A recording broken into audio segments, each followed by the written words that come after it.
Hello everyone, welcome back to the Paranormal M channel. How have you all been lately? Still having trouble sleeping? I'm really excited to be here sharing my paranormal experiences to help you relax and get a better night's sleep. If you enjoy this kind of content, please subscribe and turn on notifications so you don't miss any new videos. And thank you so much for sending in your own paranormal experiences. Now, get into bed, turn on your nightlight, and let's listen together. So this was maybe 6 years ago now, back when my family and I were living in this little apartment that had two balconies, one facing the street and another in the back. And the back balcony was the one that messed with me. Behind our building, there was this odd stretch of land that didn't feel like it belonged in the middle of a neighborhood. It was overgrown and messy, and you could see the broken down remains of what looked like an old house. Just chunks of walls and rubble. And off to one side, there were these stone shapes half sunk into the ground that honestly looked like a tiny, neglected graveyard. Not dramatic, not movie style, just wrong in this quiet, forgotten way. At the time, I wasn't someone who believed in ghosts, at all. I'd tell myself it was superstition, people scaring themselves for fun. But every single time I stepped onto that back balcony and looked out, I'd get this heavy feeling in my stomach, like the air was darker over there, even when it was sunny. I kept brushing it off as imagination, stress, bad vibes, whatever. Then one afternoon, I went out to that back balcony to film a quick video for social media. I picked that spot on purpose because it was usually really quiet. No traffic noise, no people yelling, none of that. Just stillness. I recorded, went back inside, and started editing. I was cleaning up the audio in Audacity, wearing headphones, just doing my normal thing, when I suddenly heard this burst of noise, like sharp static, almost like a quick screech. It lasted maybe 2 seconds, 3 tops, and then it stopped. And the thing is, it didn't sound like a regular glitch. It sounded like something intruding, like a sudden interference. I replayed it a few times, trying to convince myself it was wind or a mic issue, but it didn't match anything else in the clip. Still, I told myself, okay, random audio artifact, move on. But after that day, something changed. I started getting this feeling that I was being watched. And I know that sounds vague and dramatic. Believe me, I wish I had a better way to explain it, but it was like, if I turned my back to the balcony, my body would tense up like something was right behind me. Not like a casual, someone staring feeling. More like my instincts were yelling, don't turn away. Like whatever it was waiting for me to slip.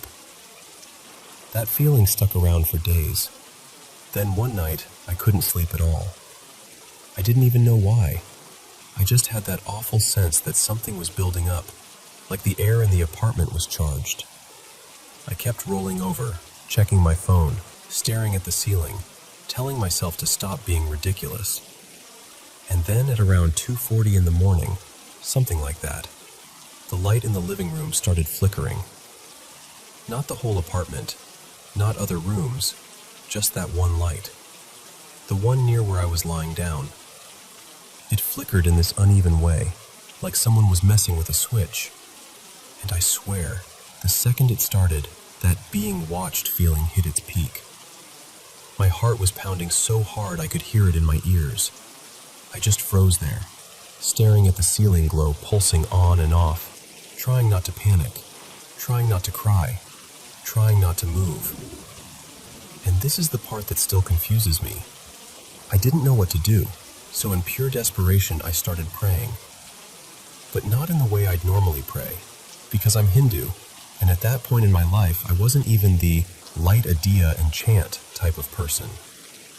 I was more like spiritual in the background, but not actively religious. I don't even know why. I hadn't been watching anything about angels. I hadn't read anything. It just came out of nowhere. Like my brain reached for the strongest protector image it could find and grabbed it So I whispered, actually begged, something like, "Please help me. Please protect me. Please get rid of whatever this is."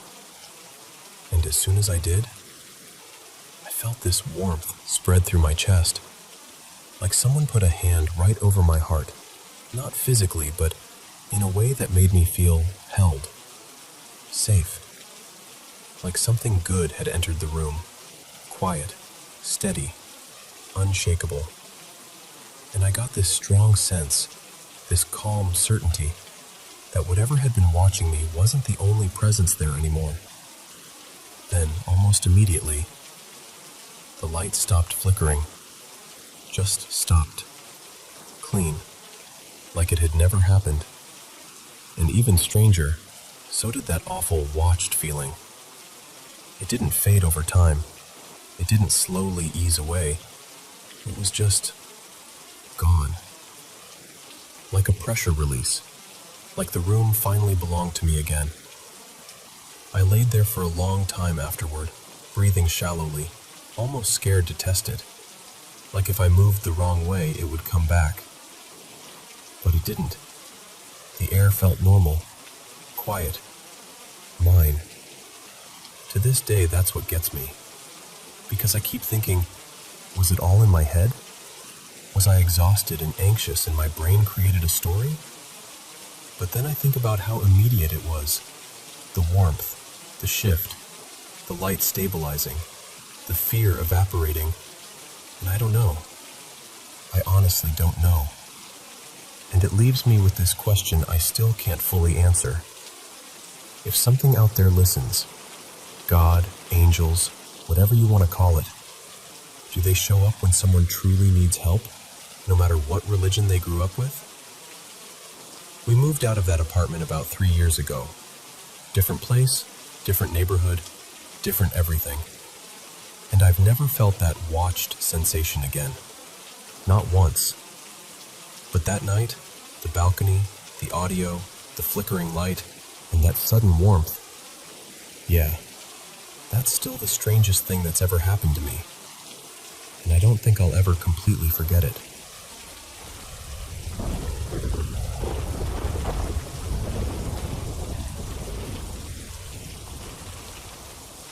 So, okay, let me tell you about my friend Eli, because this has been sitting heavy on my mind. Eli's always said there's something that sticks to him. I grew up calling it an attachment, and I know that might not be the perfect word, but it's the word I've got. What makes it extra eerie is that his mom noticed weird stuff even when he was little, like toddler age. She'd catch him babbling like he was having full conversations with someone, but nobody was there. And she'd swear small things in the room would shift or make noises right when he did, like the space around him was answering back. The thing is, it didn't stay in one house. They moved a couple times, different neighborhoods, different layouts, all that, and it still showed up. Like it didn't care where he lived, as long as he was there. And it plays with voices. That's honestly the part that makes my skin crawl the most. It mimics people he trusts. His mom, his aunt, even his grandpa. Like it's trying to pull his attention in a really specific way. It'll call his name from another room. It'll ask questions like, "Eli?" or "Are you awake?" in this tone that sounds almost right, but not quite. One night, it even copied the sound of his grandpa's old cane tapping down the hallway, like someone was getting up and walking around. Eli sat there listening, heart pounding, because he knew his grandpa was asleep. And when he checked, nobody. Nothing. Then there's the animal stuff. His pets react like they're seeing something moving through the house that humans can't track. Like sudden stiff posture, staring at empty corners, low growling. One of his cats usually sticks close, like a little guard, always planted near him. But recently, that same cat looked toward the doorway, froze, and then absolutely lost it. Ears flat, tail puffed, bolted out of the room like it was being chased. Eli said he's never seen it do that before. It happens at random times, but it also has this awful habit of showing up in the middle of the night, especially around 3 a.m., which just feels like it's trying to be dramatic on purpose. He told me about these knocks that would start up. 3 knocks, then a pause. Then 2 sets of that pattern, then silence. Then it would start again, like someone was testing his nerves in intervals. Not banging, not someone at the door, just measured, deliberate tapping. And then there are the physical things. He's woken up with fresh scratches he can't explain. One morning there was this thick smear of blood on his sheets, like somebody had a bad nosebleed, except he didn't have one. No blood on his face, no dried stuff in his nose, nothing. Just blood where he'd been sleeping, like it appeared there. He's heard doors slam when nobody's near them, heavy footsteps, breathing that isn't his, and sometimes this low, ugly sound, like growling, like something irritated that he's still there. It messes with his electronics too, which sounds almost silly until you're living it. Remote controls vanish and show up in places that make no sense. The TV volume changes on its own. Devices glitch, lights flicker, that sort of thing. And he'll suddenly feel sick, nauseous, shaky, like the air got too thick. Like whatever it is can lean into the room and press down on him. There was this one weird moment that's burned into his memory. His bedside clock had been unplugged, like fully unplugged, and it started going off. Not just flickering, like an alarm. And he, half panicked, half exhausted, actually said out loud, "Stop." And it stopped, immediately, like it heard him and chose to listen. His mom tried cleansing the house once, burning herbs, windows open, the whole thing. And according to her, whatever it is reacted so aggressively. Louder noises, heavier slams, this sudden oppressive feeling, that she cut it short because she felt like she'd made it worse. Now she's pushing him to talk to someone official, like a priest, someone experienced with spiritual cleansing. But Eli's skeptical because it hasn't reacted well to being kicked out before. He used to wear a little cross necklace, and during one of the worst episodes, the chain snapped and the cross broke, like it was making a point. And just today, this is what really pushed me to write it all out. His roommate gave him this bracelet. Not just jewelry, but one of those protective ones. Stones, string, the whole idea of it being blessed. Eli put it on, took a nap, and woke up with this sharp, stabbing pain in his stomach, like something punched him from the inside. He looked down, and the bracelet was ripped off his wrist, like yanked, and shattered on the floor. Here's the part that makes it feel personal. He said in the dream, right before waking up, he was arguing with an old friend who used to be really toxic, someone he hasn't talked to in years. And in real life, that same person once gave him a similar bracelet, and that one also broke the moment he walked into his home with it, like the house, or whatever's in it, rejected it. He says most of the activity clusters in the living room, like that room is a stage it likes using. And he's not feeding it attention either. He's tried staying calm. He's tried ignoring it. He's tried prayers, cleansings, protective charms, every version of don't react, don't escalate. And it still keeps happening. If anything, it's gotten worse with time.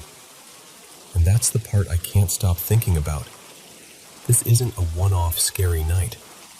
This has been trailing him for basically his whole life. And it's escalating. He's tired. He wants peace. And I'm sitting here feeling useless because I only know so much. And I don't want to give him advice that makes things worse.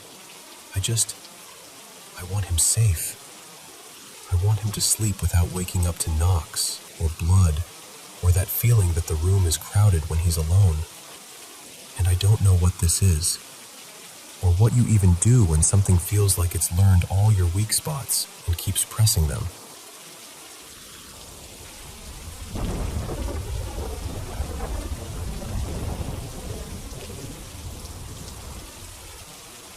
So, let me tell you a few things that have happened in my life, because when I lay them all out like this, it's hard not to wonder what I'm carrying around inside me. A few years back, I had this beat-up little sedan, barely holding together, always making some new noise like it was inventing problems out of spite. I couldn't afford to keep fixing it, and I definitely couldn't afford to replace it. I remember saying, more than once, half joking, half desperate, I swear, I wish somebody would just hit this thing so insurance would finally put it out of its misery. And then, it happened. Not while I was driving either. A guy who'd been drinking slammed into it while it was parked right in front of my place. Just destroyed it. I walked outside to flashing lights and wreckage and that awful smell, and I felt this weird mix of shock and, I'm not proud to admit it, relief. The wildest part? The payout was more than I expected. Like, a couple thousand more than I thought the car was even worth. I remember staring at the number like, are you serious right now? That wasn't the first time I noticed something like that, though. Back when I was single, I used to do this thing, almost without thinking. If I saw a guy I thought was cute, I'd just look at him. Not a dramatic stare down, just a steady look, like I was tuning into a station. And so many times, it was like he felt it. He'd weave through a room, across a crowd, come right up and start flirting or ask for my number. It happened enough that I stopped calling it coincidence. And then there's this other pattern I hate even admitting out loud, because it makes me sound arrogant, or like I'm wishing harm on people. But I swear, when someone really does me wrong, or hurts me in a way that sinks deep, something tends to happen to them not long after. Something messy. And I'll hear about it later through someone else, like the universe is sending me a quiet little receipt. The biggest example is my ex. Let's call him Mason. Mason wasn't just a bad boyfriend. Mason was the kind of person who could turn the air in a room into a weapon. When I finally left him, it wasn't clean or calm. Of course it wasn't. I was packing my things, trying to stay focused, trying not to fall apart. And he followed me around the whole time, yelling, saying things meant to cut me open. I was crying, shaking, just trying to get my last bag and get out. And I remember turning around at the door, my hands full, my face hot from tears, and something in me just snapped into this cold, steady clarity. Like my voice didn't even belong to the panicked version of me anymore. I said something like, I want you to understand what you've done, and I want you to know I'm putting this on you. You won't be loved gently. You'll keep breaking people, or they'll break you. You're going to live inside the consequences of who you are. And every time life turns on you, I want you to remember my words and know you earned it. I didn't say it like a movie villain. I said it like a final truth, like I was carving it into stone. 2 years later, he messaged me, out of nowhere. He told me he genuinely believed I cursed him. And then he started listing everything that had happened since we split, like he was building a case. The women he dated after me? One cheated, got pregnant by someone else, and left. Another was living this double life he didn't see coming. Drugs, sex work, stealing from him, taking money and expensive stuff while he thought everything was normal. His brother got arrested and ended up depending on him for everything. His mom had a huge health scare and nearly died. Took months and months to recover. His closest friend just vanished on him, blocked him everywhere without explanation. I just felt heavy, like, oh, so it wasn't just anger. It was something else. Because that's the thing. I've noticed my energy does stuff. Not always on purpose. Sometimes I'll walk into a room already overwhelmed, and suddenly everyone's tense. Or I'll be in a really bright, good mood, and people around me start laughing more, opening up, acting softer. It's like my emotional weather leaks out and changes the temperature of everything nearby. When I was younger, it was even stranger. I used to feel spirits, like feel them the way you feel someone standing behind you when nobody's there. Sometimes it felt comforting. Sometimes it scared me. As I got older, it faded. But every now and then I still get little signs, like something brushing my awareness, like a gentle nudge saying, "Pay attention." And there's this one presence I've felt for as long as I can remember. Protective, familiar, like someone quietly keeping watch. My mom had a miscarriage before I was born. She never talked about it much, not in a dramatic way, just a sad fact that lived in our family history. Years later, I went to a psychic. Let's call her Nadia, mostly out of curiosity. I didn't tell her anything personal, and she said, very calmly, "You have a spirit with you, a sister energy. She protects you. She's been with you your whole life." I swear my stomach dropped, because she couldn't have known. And it wasn't just the miscarriage. She described the exact feeling I'd had since childhood, that sense that I wasn't alone in the way people mean when they say, "You have support." More like, something unseen but steady had my back. My dreams do it too. This is another thing that makes me pause. Sometimes I'll dream something small and oddly specific, and then it happens later. Not always the same way, but close enough that I'll get that chill, that I've already been here feeling, like my mind peeked ahead when it wasn't supposed to, and I can't even count how many times I've blurted out what I think someone is thinking, without meaning to. It'll just come out, like I'm hearing a thought that isn't mine, and they'll look at me like I just pulled a secret out of their pocket.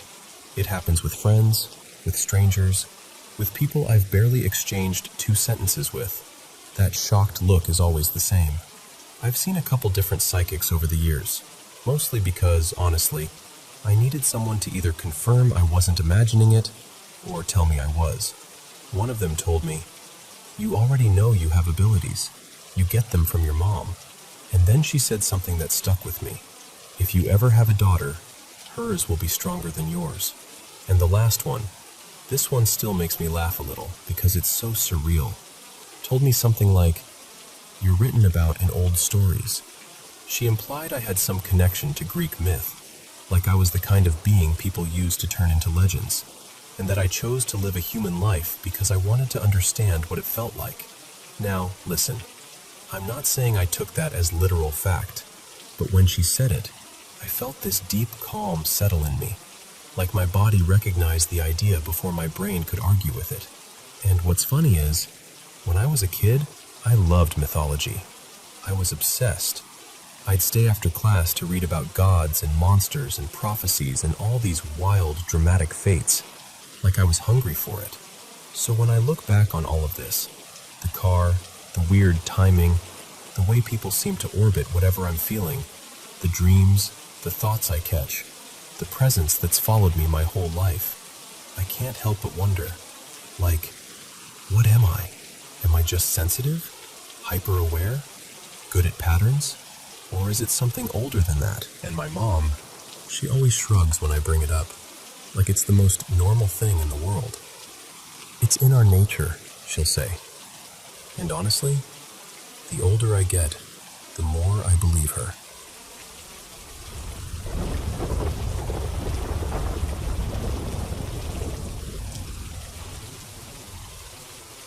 So, when I was a kid, I used to feel things around me that I couldn't explain. Like I could sense spirits the way you sense someone standing behind you, without seeing them. And there were a few moments that still make my skin prickle when I think about them. Little, almost playful things. A book sliding off a shelf when I walked by. A pencil rolling across the table like someone flicked it. Once, a light object, like a balled-up sock, tossed gently in my direction. Not to hurt me, just to get my attention. Like, "Hey, we see you. You feel us." I didn't talk about it much, because how do you say that out loud without sounding completely ridiculous? But I carried it around quietly, like a strange talent I didn't ask for. Then, when I was 16, something happened that changed the whole shape of it. My friend, his name was Dylan, just this bright, funny, warm person, was walking home one night after leaving his girlfriend's house. It was raining hard, the kind of rain that makes the streetlights look smeared and far away. He was 17, and he was walking along this busy road that didn't even have proper sidewalks, just a narrow shoulder and water rushing along the curb. A drunk driver in a big SUV swerved, and that was it. Dylan didn't die right away. He made it to the hospital, but not for long. And I remember this sick, unreal feeling of hearing the news, like my brain refused to accept it, like it kept trying to rewind the moment and choose a different ending. After the funeral, that's when he started showing up. Not like suddenly he's standing in my room with full lighting, nothing like that. It was more soft and close. He'd come to me in that weird space between sleep and awake, or in dreams so vivid they didn't feel like dreams at all. He'd talk to me, and it always felt like him. His energy, his way of speaking, even the little pauses he used to make when he was trying to be serious. And he kept saying things like, "Please go see my mom. Tell her I'm okay. Tell her I'm not alone. Tell her I don't want her to fall apart." He was upset, not angry, just heartbroken about how wrecked she was. He'd been raised by a single mom, and he loved her in this fiercely loyal way. It felt like he couldn't stand the thought of her hurting without him there to help. So I did it. A few of us would go visit her together, bring food, sit with her, talk about him. And at some point I'd find a quiet moment and pass along what he'd told me. But here's the part that still messes with me. A few hours later, I wouldn't be able to remember what I'd said. It wasn't like normal forgetting. It was like the memory had been wiped clean. I'd know I'd delivered the message. I'd know it mattered. But the actual words? Gone. Like they were never meant to stay with me. Like they weren't mine to hold on to. That went on for a few weeks, on and off. He'd come, he'd ask, I'd go, I'd tell her. And then the details would dissolve out of my mind like fog. When I left for college, I thought it would stop. New place, new routine, new noise. But every once in a while, he'd still appear. Sometimes in dreams. And sometimes, this is the part that still feels impossible to say. Sometimes in the daytime, in crowded places. I'd be walking across campus or through a busy cafe, and I'd see him across the room. Always at a distance. Always smiling at me like we shared a private joke. And it would hit me like a slap. Because daylight makes you feel safe. Daylight makes you think, that kind of thing doesn't happen right now. I'd stop dead, my heart pounding. Then I'd push through people, weaving between shoulders and backpacks, trying to get closer. He wasn't there. No trace, just strangers, just noise, just the weird feeling that I'd chased something that didn't belong to the world anymore. The last time I ever had an encounter with him was, honestly, kind of ugly. It was after a party. I was extremely drunk, like blackout drunk. My boyfriend at the time, Marco, had to carry me back to my dorm room, literally on his back, and put me to bed. He climbed in next to me and fell asleep. In the middle of the night, I woke up crying. But it was strange. I was awake, but my eyes were still closed, like my body was panicking before my brain had fully arrived. I shook Marco hard until he jolted up, and I remember blurting out, "He's here. Dylan is here. He wants to talk to me."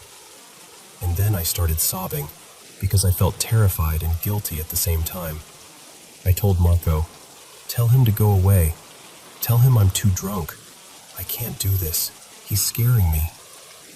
I didn't even fully understand what I was saying, but I meant it in that moment. I was overwhelmed and messy and not in control of myself, and suddenly this presence I used to feel comforted by felt like too much. The next morning, we were at breakfast with friends, and Marco told everyone what happened, half amused, half unsettled. And I just sat there stunned, because I hadn't seen Dylan in months. I thought those visits had ended. But apparently, they hadn't. And after that night, he never came back. Not in dreams, not in that half-sleep space, not in crowds, nothing. Sometimes I feel guilty about it, because I don't think he ever meant to scare me. I think he was young and confused and still emotionally tied to the people he loved, especially his mom. And I was, in a strange way, one of his last threads to that life. One of the last people who could feel him and hear him. And I told him to go away. I haven't had anything like that happen since. Not as clearly, not as personally. But I still get moments where I feel something nearby. Like the air shifts. Like the room has an extra heartbeat in it. And when I miss him, I miss those late-night conversations more than I want to admit. Not because it was fun. Not because it was some spooky party trick. Because it felt like love trying to find a way through. And now, the feeling I get is that he's moved on. Like whatever was attached to the version of him I knew, 17 years old, worried about his mom, still hanging around the edges of the world, has finally loosened. Like his spirit isn't holding that shape anymore. And I hope that means he's at peace.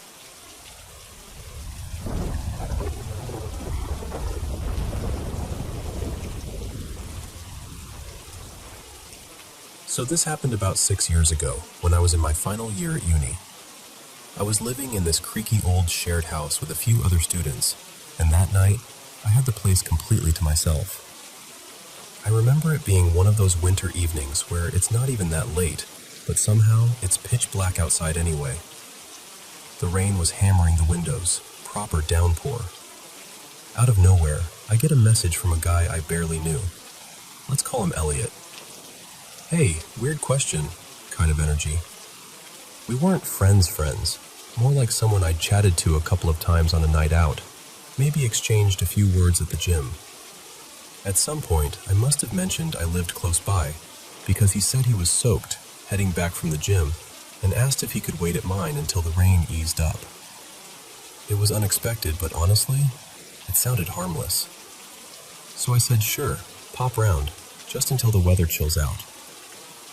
When Elliot arrived, I was already settled in, watching a film in my room. I wasn't exactly in hosting mode, so I just told him, "You can come in and watch if you want. I'm halfway through this."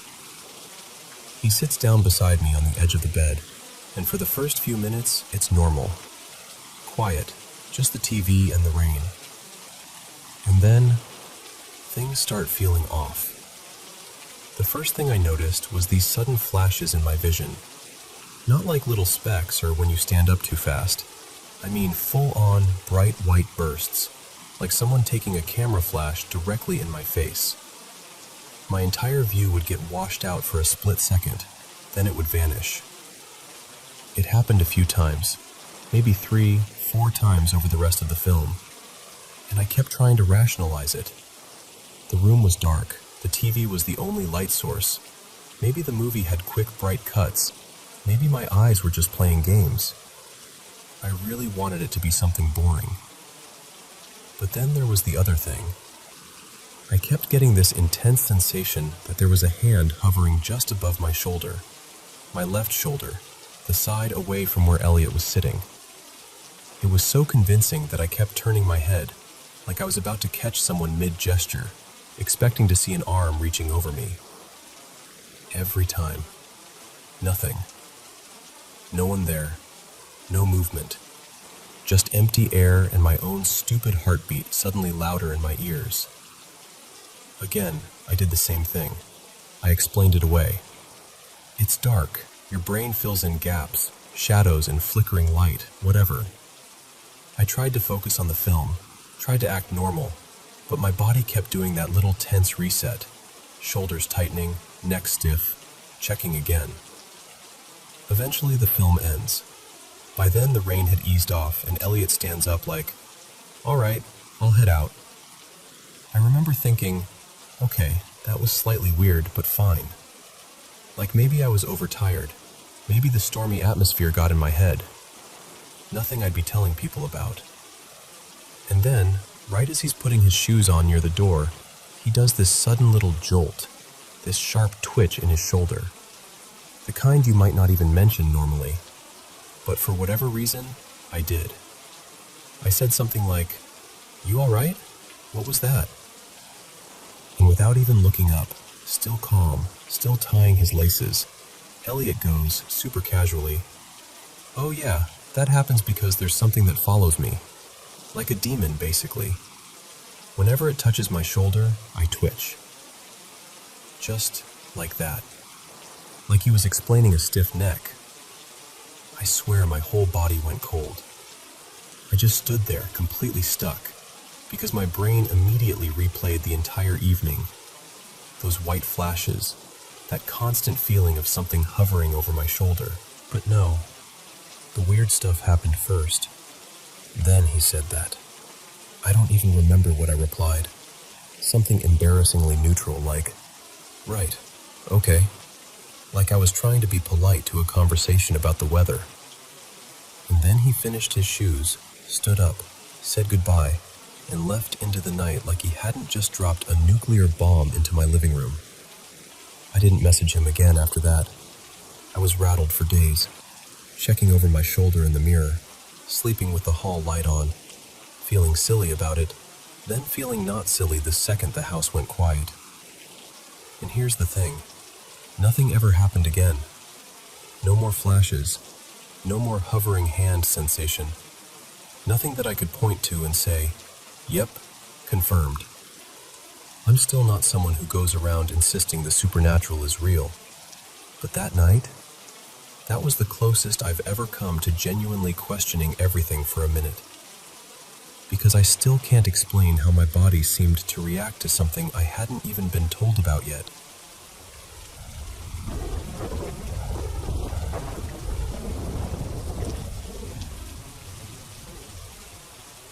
I don't even know where to start with this, so I'll just start where it really began for me.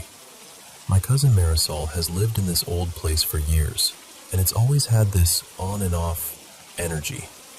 You know how some houses just feel like they're holding their breath? It's like that. And every so often, it ramps up, then it fades, like it's deciding whether it wants to be noticed. The first time I ever experienced something there, it was a few years ago. Marisol was getting ready for work, and I was lying down in the guest room half awake, half not, just resting. The house was quiet in that morning way, like you can hear the hum of the fridge and your own breathing. And then, out of nowhere, we hear a little kid's voice in the living room. Not a whisper, not a creak that sounded like words. A voice. Like a child, probably 5 or 6, saying just a few words, maybe a short sentence, like someone talking to themselves. Clear enough that it snapped both of us into full attention. Marisol slowly steps out of her bedroom, and I step out from the other side of the hallway, and we meet in the middle like we're in some movie. We just stare at each other, wide-eyed, and at the same time we go, "Did you hear that?" We were the only 2 people in the house. No TV on, no neighbors inside, no kids, nothing.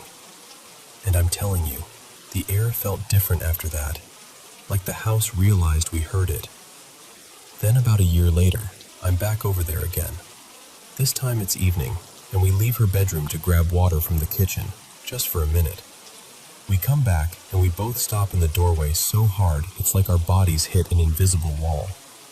Her dresser drawer, this heavy, old, solid wood thing, like something you'd see in a 1950s or 60s catalog, had been yanked open so hard that the drawer wasn't just out. The whole thing had broken. The rails were messed up, one hinge was snapped, and the front corner of the drawer was cracked like someone had forced it with pure anger. And the weirdest part? It wasn't like it had slowly fallen apart over time. It looked fresh, violent, like someone tried to rip it out in one go. There was no one else in the room, no pets, no open windows, nothing that would explain that kind of force. I remember just standing there with my mouth open, thinking, how would a person even do that without bracing themselves? It was the kind of strength that makes your brain short-circuit because it doesn't fit reality. Marisol told me she'd had so many other things happen that she'd stopped even trying to prove it to people. She's felt cold rushes go straight through her body like someone walked through her. She's seen little glowing specks, like orbs, show up in videos and sometimes with her own eyes, floating in a way that didn't look like dust. She's watched small objects tip over when nothing touched them. One time she swore the tiny drawer of her jewelry box slid out on its own and clattered onto the floor like it had been flicked. And then there are the sounds, those ones that really get under your skin. Not little settling noises. I mean sudden, sharp crashes like something heavy fell. Except you go looking and nothing has moved.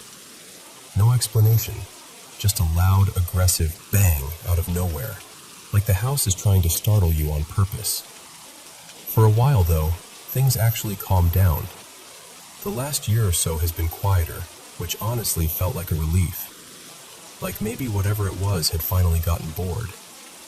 But now my uncle, Darren, is the one getting worn down. He's always been a skeptic, like the kind of guy who rolls his eyes and goes, "It's pipes, it's wiring, it's your imagination." So when he started talking about this, I didn't take it seriously at first. And here's the part that makes it feel creepy. He says the sound moves. Like it'll happen, and it seems like it's coming from the corner near the hallway. Then later it sounds like it's by the kitchen. Then it's behind him. Not consistent. Not one fixed spot. He described it like it's circling him, which, okay, sounds dramatic. But I heard a short recording he took, and it really is this thin, sharp tone that doesn't sound like any normal house beep. It's been happening for about 2 months now, and he's starting to crack a little. Not like he thinks he's in danger, more like it's just slowly making him feel unsettled in his own home. Like he can't relax because he's waiting for the next set of 3. And the fact that it seems to follow him room to room, that's the part that's getting to him. So yeah, that's where we're at. If you've ever dealt with something like that, whether you think it's paranormal or some weird electrical quirk, what would you tell someone to do next? Because I'd love to pass along anything helpful to Darren. At this point, I don't even care what the explanation is. I just want him to stop feeling like the house is playing games with him.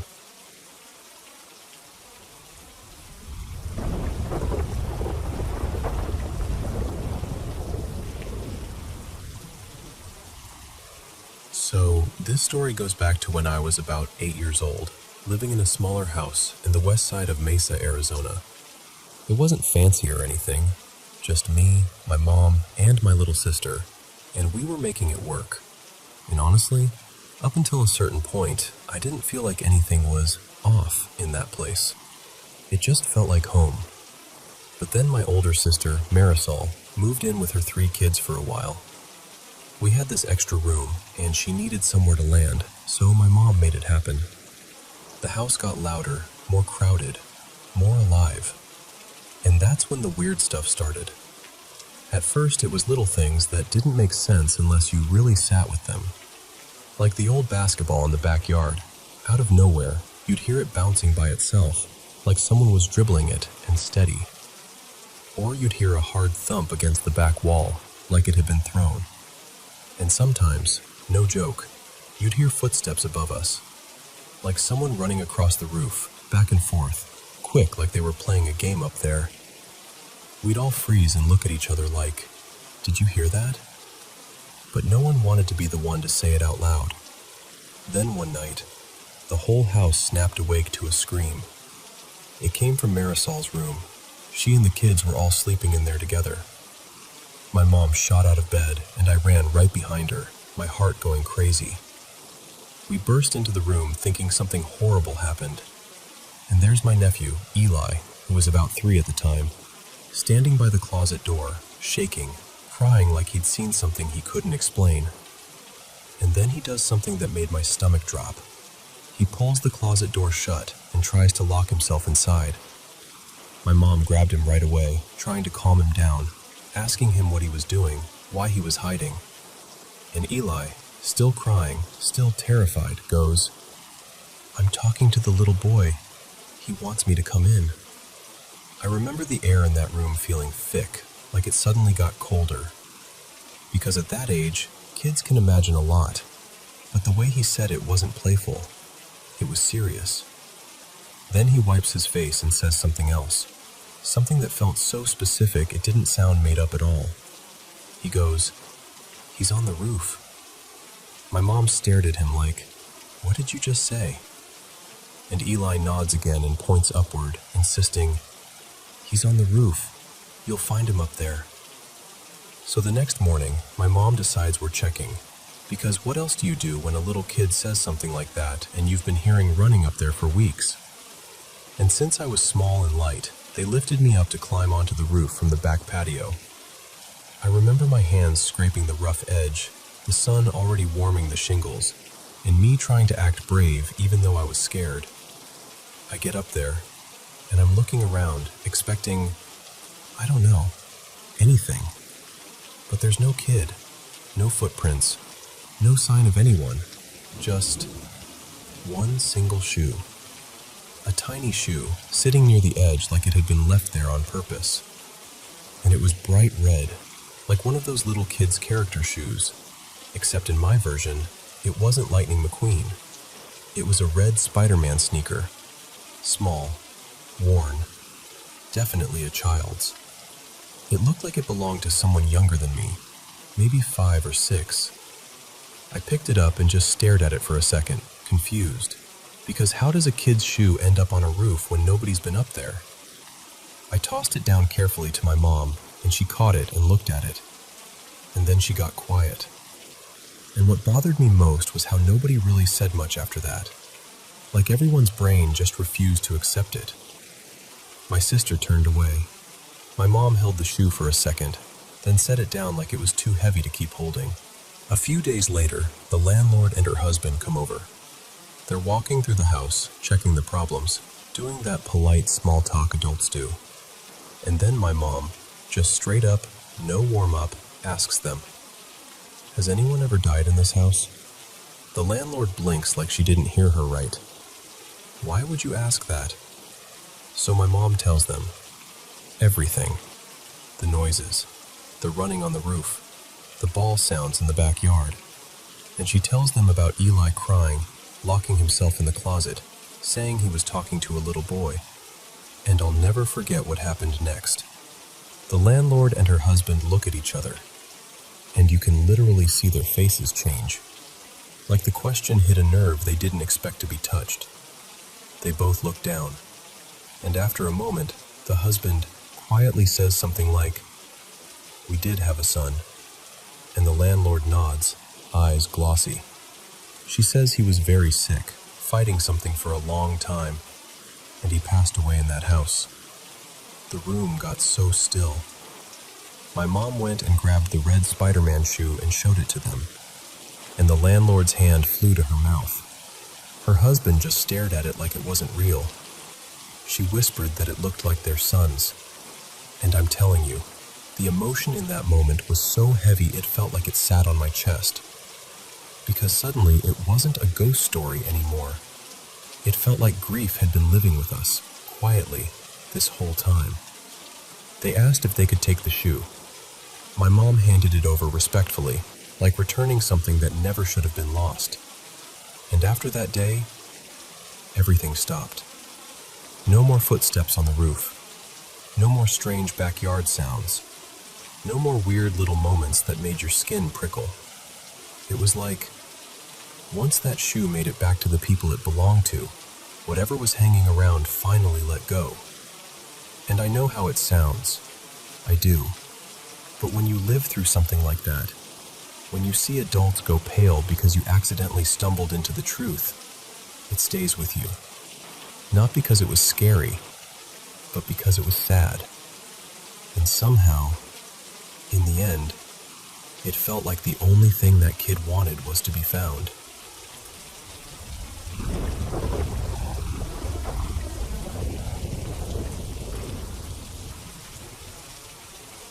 Okay, so I'm going to tell you something I don't usually share with people unless I really trust them, because it sounds like the kind of thing you'd roll your eyes at. But it happened, and I've carried it around ever since. So, I'm 31 now, and since I was little, weird stuff has happened around me. Nothing dramatic every day, not like a horror movie, just little things. Objects shifting when they shouldn't, That prickly feeling that someone's standing behind you when you know you're alone. When I was a kid, but over time, I kind of learned to live around it. Like, okay, that's my life. Cool. But about 9 years ago, I had one experience that felt different, heavier. Like something wasn't just there, but aimed at me. And I tried telling people, but nobody really believed me. Honestly, not even my partner, Luca, and we've been together forever, more than a decade. He'd listen, sure, but you could tell he thought I was just spooking myself. Then, in late 2019, Luca and I went on holiday in northern Spain. We rented this quiet place out in the countryside, an old farm property, but we had the whole thing to ourselves. One day we decided to go hiking, and it was gorgeous. Big open sky, tall grass, that kind of clean, bright air that makes you feel like you can breathe again. We reached this wide plateau, and right in the middle, like someone had planted it there on purpose, was this huge stone monument. Not exactly a cross, but close enough to give me that same weird feeling. I'm not religious. It's not about faith for me. It's more like certain symbols hit something in my chest that I can't explain. Like an old bruise you forgot you had. We kept going, and that's when we saw the house. It didn't look ruined exactly, but all the windows were sealed shut. Not boarded up, chained. Like chains looped across the frames, locks hanging there, metal catching the light. It should have scared me more than it did, but what I felt wasn't panic at first. It was sadness. That's the only word I can use. The place felt like it was holding its breath, like it was embarrassed to exist. Even Luca went quiet, and that's saying something because he jokes through everything. I told him, I don't feel good here. Can we go? And right as I said that, right as we turned away, we heard music. Not from a phone, not from a car, not from a nearby house, because there wasn't one. It was this thin, drifting melody, like a music box, except it didn't feel sweet. It felt wrong, like it didn't belong in the daylight, like it was being played to remind someone of something. And I remember thinking, very clearly, something terrible happened in that house. We started walking back toward the trailhead, toward the car, and I was trying to shake it off. Like, okay, creepy house, weird sound. Let's be normal. Let's go eat dinner. I kept telling myself that. Then I saw her. A woman, blonde hair pulled back, pale coat, hands clasped in front of her like she was praying or trying to hold herself together.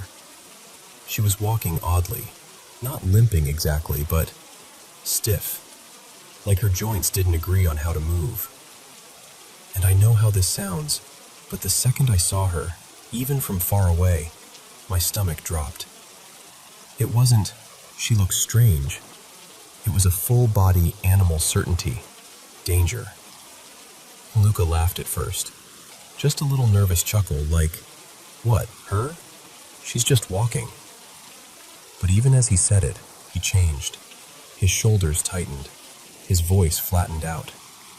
He started watching her the way you watch something unpredictable, and right as we passed, she turned her head toward me. I saw her face for maybe a second. It was grayish purple, like bruised skin.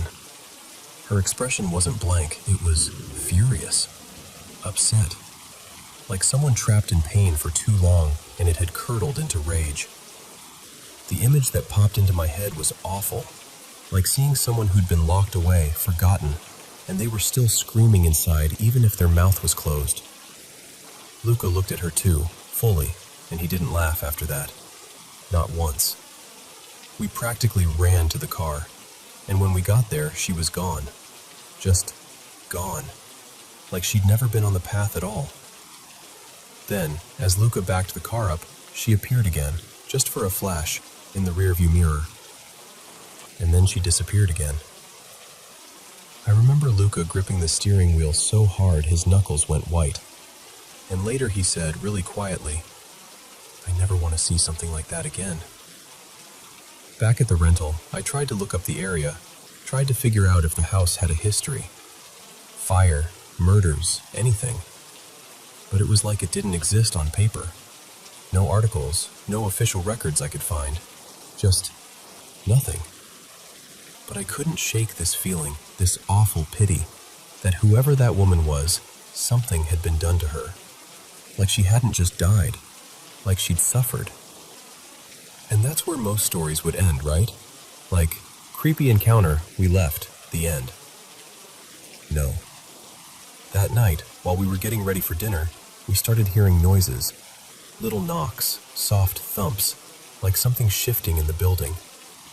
And we were alone. No neighbors on the other side of the wall, no upstairs footsteps. The whole place was ours. I remember joking, trying to keep it light, like, well, tonight's gonna be fun, with that shaky laugh you do when you're trying not to cry. Around 1:45 a.m., I woke up to the sound of the doorknob turning. Not a random click.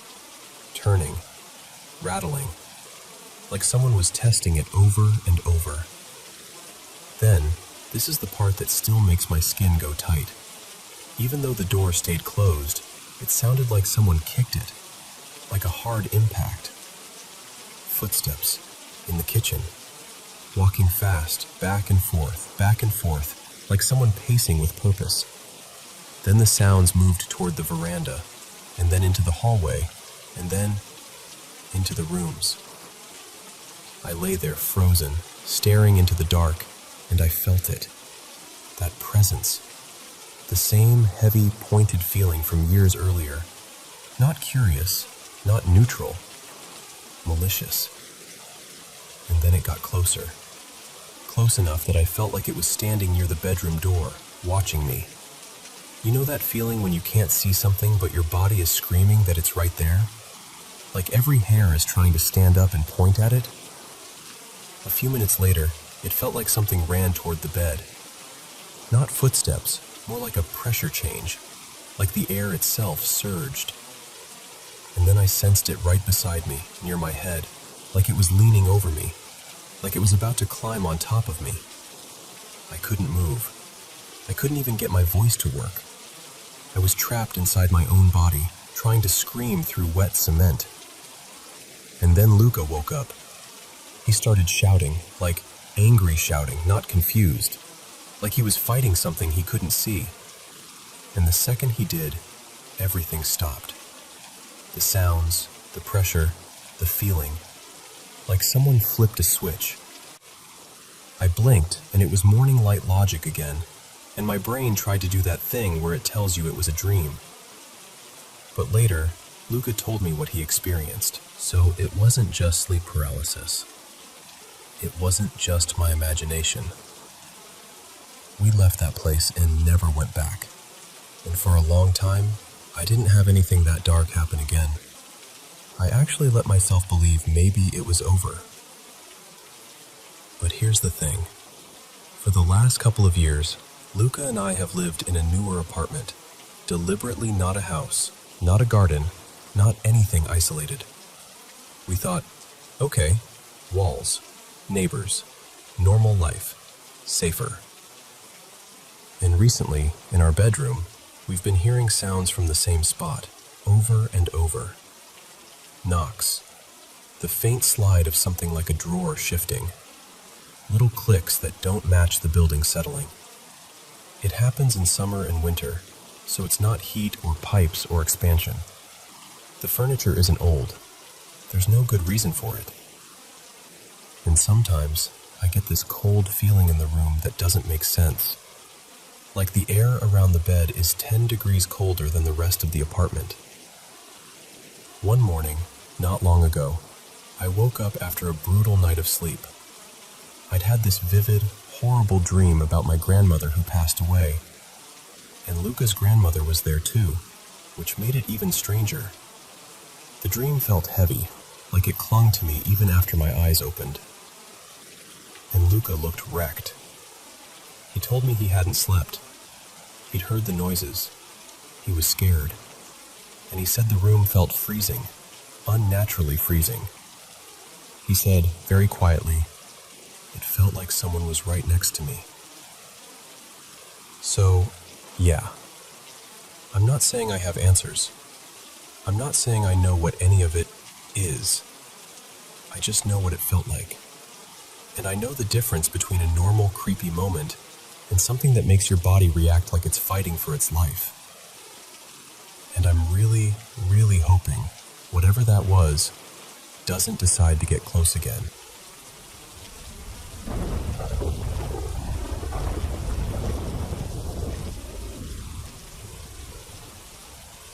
Hey, so I've been sitting with this for a while, and I'm finally just going to say it out loud the way it happened, because keeping it in my head is making it heavier. It was New Year's Day, and I swear it started off with the kind of weird little thing you'd normally laugh about later. Except it didn't stop. I was in my kitchen, half awake, and a pop can, like an empty one I thought I'd tossed, suddenly jumped when I bumped the counter. It didn't just fall. It whipped up and shot right in front of my face and scraped the side of my neck. Close enough that I stood there with my fingers pressed to my skin thinking, that was way too close. You know that cold wave of what if that hits your chest? That. And then, later that morning, I went into my bedroom, already uneasy, and I got this awful sense that something was there. Not like a shadow from a curtain, like a presence. I even remember staring at this one spot near the foot of the bed, near the mirror, because something about that exact area felt wrong. My eyes kept snapping back to it like my body was noticing something my brain couldn't name. Around the same time, I was on FaceTime with my grandma, Nana Lydia, and my sister Marin was sitting beside her. I was trying to sound casual, like, haha, this is creepy, but whatever, while showing them these strange marks on the wall. They looked like claw marks. I know how that sounds. But they were long, angled scratches, and I hadn't dragged furniture there or hung anything up. I was literally panning the camera like, look, tell me I'm not losing it. And then, this is the part that still makes my stomach flip. I was on the bed, phone in my hand, and it felt like my body got yanked. Not tripped, not startled, pulled. Like someone grabbed me by the middle and hauled me sideways. I went flying off the mattress and hit the floor hard, shin first, right on that same spot I'd been staring at earlier. The pain was immediate, sharp, deep, like it rang through the bone.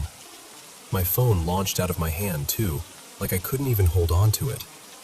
And I just lay there for a second with my heart slamming, trying to make sense of how fast it happened. I ended the call not long after because I was rattled, and I told myself I was just overtired, that it was a fluke, that my brain was being dramatic. But I couldn't shake the fear. I didn't even want to sleep in my bedroom after that. I dragged a blanket to the living room and slept on the couch instead, with the lights on, like a kid. The thing is, there's no bathroom on the main floor, so at some point in the night, when my stomach woke me up, I had to run upstairs anyway, right past the bedroom, right past the place I didn't want to be. And that's when the last incident hit. Only it wasn't spooky, it was physical, and it was terrifying in a totally different way. I got hit with sudden, brutal diarrhea, like my whole body turned inside out in minutes. I hadn't really eaten properly the day before. My appetite's been off because of my stimulant medication, so it wasn't even like I had anything in me to lose, but my body was dumping everything anyway. I started sweating through my clothes fast, the kind of sweat that feels cold and hot at the same time. My mouth went dry. My hands got weak. I remember sitting there thinking, I'm going to pass out. And then it got worse, because when I tried to stand, my legs didn't feel like they belonged to me. I couldn't even reach for my phone. I honestly thought, this is it. I'm alone in this house and I'm going to die on the bathroom floor. And then, I blacked out. The next day, I was still shaky and bruised, and in that awful, foggy aftermath where everything feels unreal. I talked to Marin again, and she told me something that made my skin prickle. She said from her end of the FaceTime call, it didn't look like I fell. She said it looked like I got abruptly pulled because of how suddenly my arm jerked and how the phone just flew like it had been knocked out of my hand. So then I did what you do when you're scared and you don't know what else to do. I started digging. And while I was looking things up, this memory surfaced that I hadn't thought about in years. It came back like a flash, and then it just sat there, heavy and undeniable. I bought this house in late summer of 2022. I remember being excited and stressed and running around fixing little things before I fully moved in. Then that fall, I got into a terrible rear-end collision on my way back from the property. My car was totaled. I got a traumatic brain injury. I didn't even realize how bad it was at first. I lost consciousness later that day. And after that, pieces of my memory from that time got scrambled. Some of it is still missing. Some of it still feels like it happened to someone else. But here's the memory that came back. Before that crash, I had been in the bedroom, near the mirror, and I saw a figure at about waist height in the reflection, right in that same area where I'd gotten hurt on New Year's Day. And in that moment, back then, my body had reacted before my brain did. I remember this surge of panic, like my instincts were screaming at me to get out. I wasn't just leaving the house that day in 2022. I was fleeing it. So once that clicked, I pulled the property registration record. Here we call it the parcel register. And I started piecing together the history. I found that one of the original owners died around the turn of the year back in the early 1990s, based on the timing of how the paperwork changed. And a neighbor told me he was in his 30s when it happened. After that, his spouse stayed in the home for decades, until the late 2010s, and then it changed hands again before I bought it. And I know, houses have histories. People live and die. That's normal. But the timing, New Year's, the bedroom, the mirror, the figure, the way I keep getting hurt. My brain keeps trying to line it up like it's a story with a point. I live alone. I'm 28. I work a demanding job that already drains the life out of me. And since I found all this out, my sleep has been wrecked. I don't have family in town.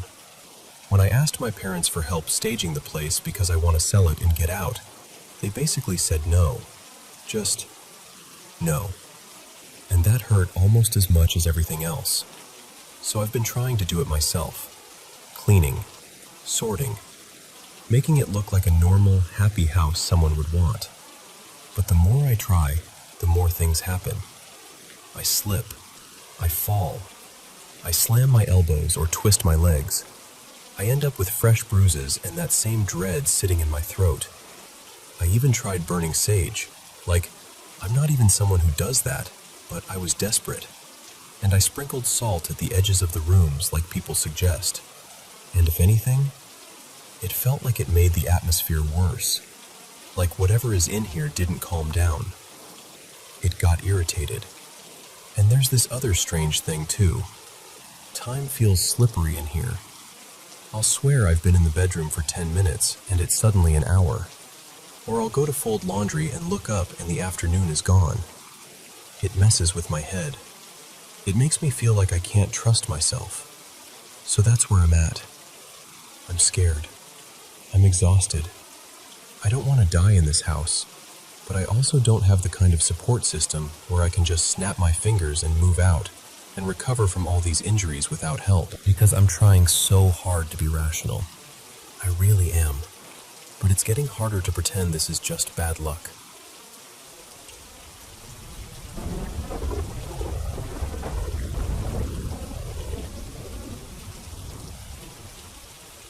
So, I'm going to tell you this the way my mom told it to me, because I was just a tiny baby when it happened, barely a few months old, so everything I know is from her memory. It was a little over 20 years ago, back when my parents were living in the same old house my mom grew up in. The kind of house that holds on to family history, you know? My mom's dad, my grandpa, had passed away years before I was born. I never got to meet him, even though I ended up being named after him. And for a long time, that was just a bittersweet fact, until the house started doing this thing. One afternoon, my dad, Elliot, was out of town for work. It was just my mom, Marissa, and me. I was maybe 4 months old, sleeping in my crib upstairs. My mom had laid down in the nursery too, just trying to steal a nap when the baby naps, because you do what you can. And then she heard it. The door that led in from the garage opened. Not a creak, not the house settling, an actual open. And right after that, clear footsteps. Like someone had walked into the kitchen with purpose, like they belonged there. My mom said her whole body went cold. She sat straight up, scooped me out of the crib without even thinking, and just stood there listening, waiting for another sound, a voice, anything. But the house went quiet again. So she did the only thing she could think to do. She ran. She bolted down the stairs, holding me tight, and rushed straight out the front door. Once she was outside, heart pounding, she circled the house checking everything. The windows, the locks, the doors. She even went to the garage door, and it was locked. Deadbolted. No sign anyone had come in at all. At first, she tried to talk herself out of it. Maybe she dreamed it. Maybe the sound traveled weirdly in that house, but over the next several weeks, it happened again, and again. Same pattern, the garage door sound, then footsteps through the kitchen. Sometimes down the hallway. Once she swore she heard the soft weight of someone settling into the recliner in the living room, like that old chair cushion giving in under a familiar body. And then there were the nursery sounds. Both my mom and dad would hear walking in my room when I was asleep. Not just a creak in the floor, actual pacing, like someone moving from one side of the nursery to the other. And the unsettling part was, they'd be in the kitchen, or the bedroom, or downstairs together. They'd go check, expecting maybe the other parent was up there, but no one would be in the room. Just me, sound asleep. Eventually there was one day, my mom never forgot this, when she heard that recliner moment again, and it hit her so hard she had to sit down. Because she realized the sounds weren't random. They were familiar. They matched her dad's routine. Apparently, when he was alive, he came home the same way every day. Through the garage, a quick pause in the kitchen to greet her mom, then down the hallway to his recliner for the evening news. My mom said it was like hearing an old habit replayed, step by step, like the house remembered it. The only person who actually saw anything was a babysitter, Kendra, who watched me one night while my parents were out. Kendra told them she went upstairs to check on me, and as she reached the top of the stairs, she clearly saw part of someone. Just a leg, jeans, a shoe, rounding the corner away from the nursery and heading down the hallway. Not a shadow, not a blur, a person, or at least enough of one to make her stomach drop. She ran after them, obviously, because who wouldn't? And the hallway was empty. No doors opening, no footsteps fading, just nothing. So she asked a priest to come by and bless the home. Nothing dramatic, nothing movie-like, just a calm, respectful blessing. And my mom, Marissa, said she spoke out loud too, kind of gently, like she was talking to her dad right in the room. She told him it was okay, that she loved him, that he didn't need to stay, that it was time to rest. And after that, it stopped. The garage sound stopped. The hallway footsteps stopped. The nursery pacing stopped. Like someone finally listened and let go. My mom was the youngest in her family, and I was her first baby. And our family has always believed, quietly, without making it into some big scary thing, that it was just my grandpa coming back one last time, checking on his daughter, seeing the baby who carried his name, making sure we were okay. And honestly, when my mom tells it, it doesn't feel like a horror story. It feels like a goodbye.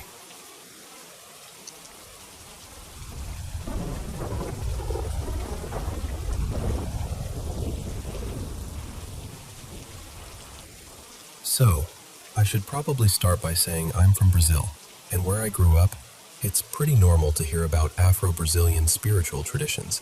People talking about guides, spirits, energies, all of that. Even if you're not deeply involved, you're around it.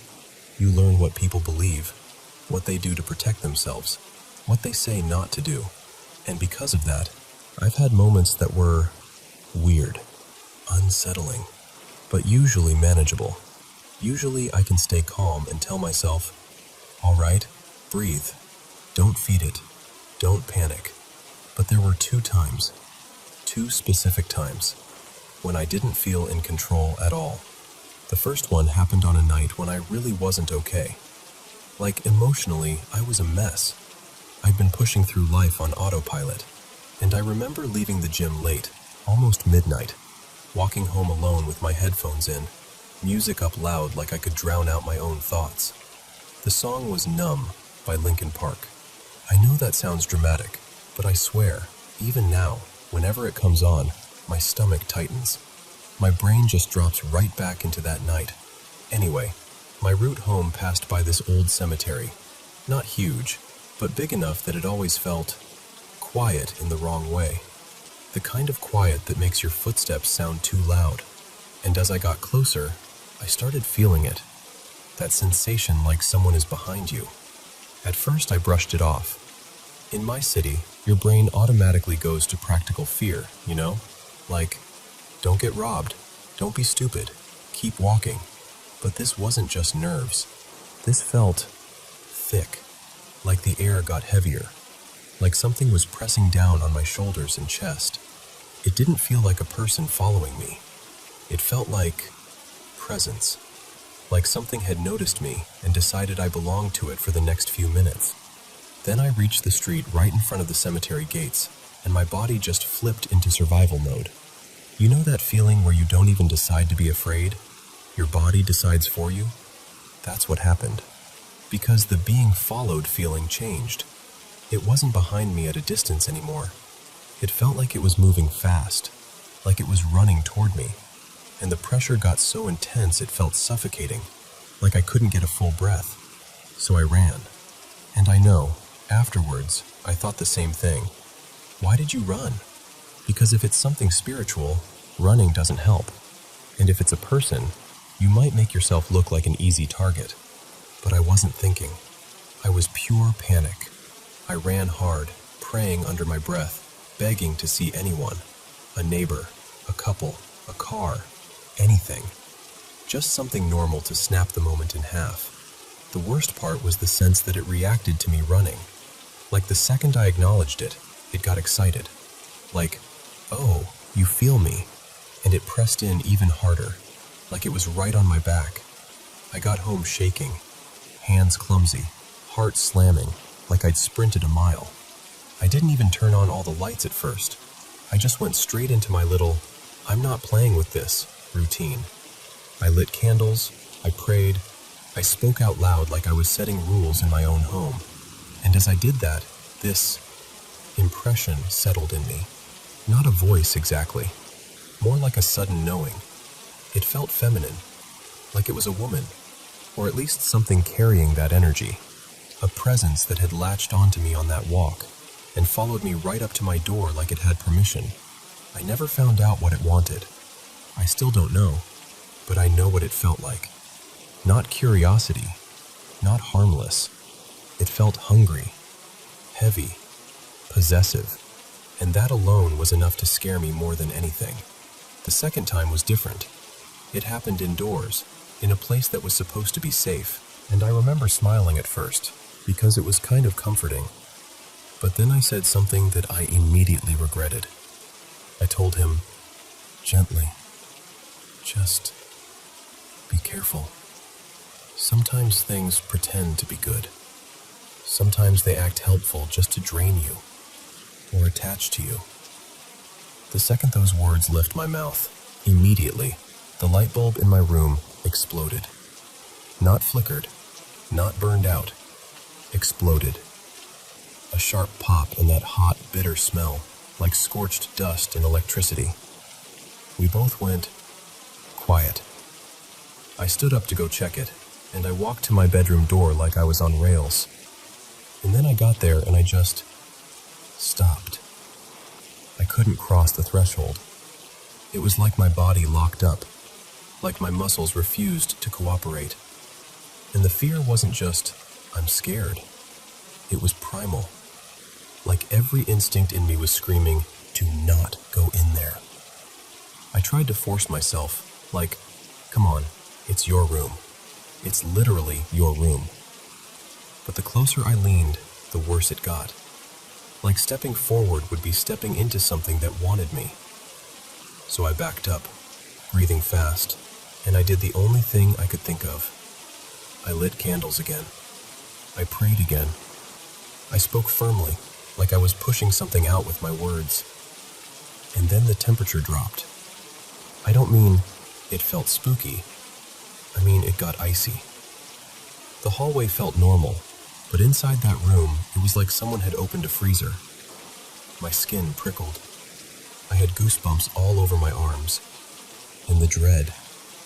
It was so thick it felt like I was swallowing it. After that night, I avoided my room for a while.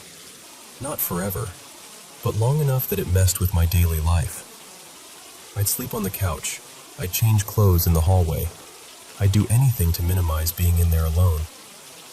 Because once your body reacts like that, once it refuses to move, you start trusting that instinct more than logic. So yeah, those are the 2 times I couldn't handle myself. And I know some people will hear this and think it's anxiety or stress or coincidence. I'm not even here to argue with anyone. I'm just telling you what it felt like. One night, something followed me past a cemetery like it had chosen me. And another night, something answered me the moment I warned someone out loud. And both times, the scariest part wasn't what I saw, because I didn't really see anything. It was how certain my body was that I was not alone.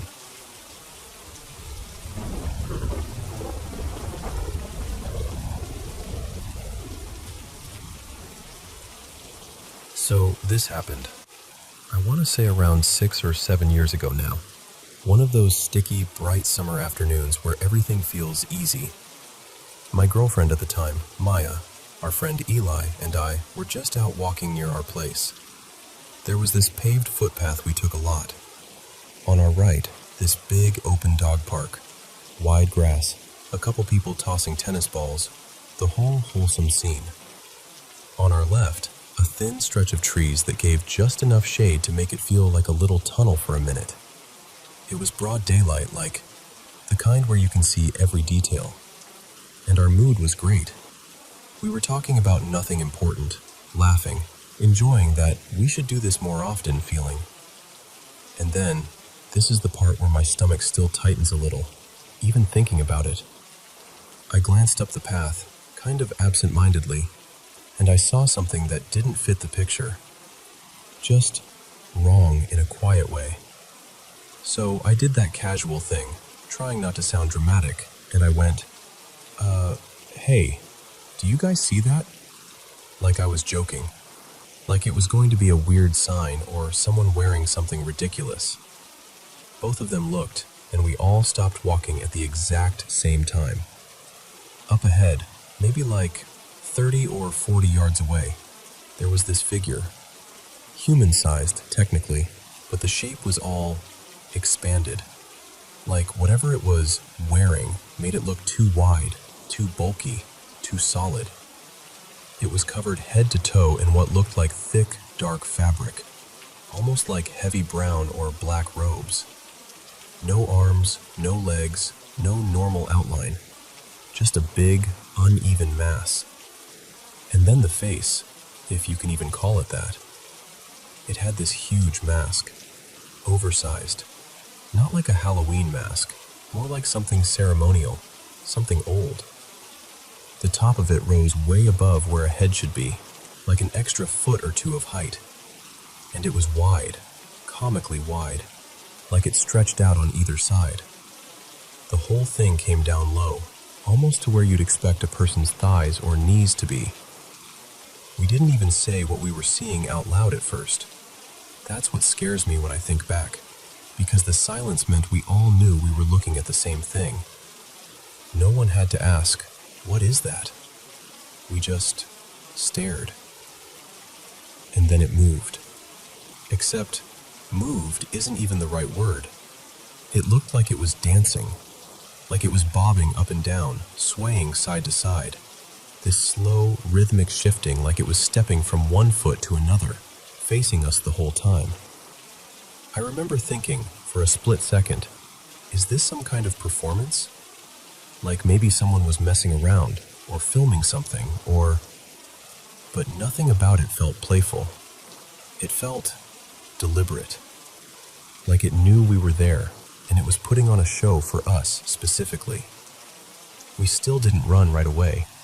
We were frozen, honestly, trying to make our brains accept what our eyes were insisting on.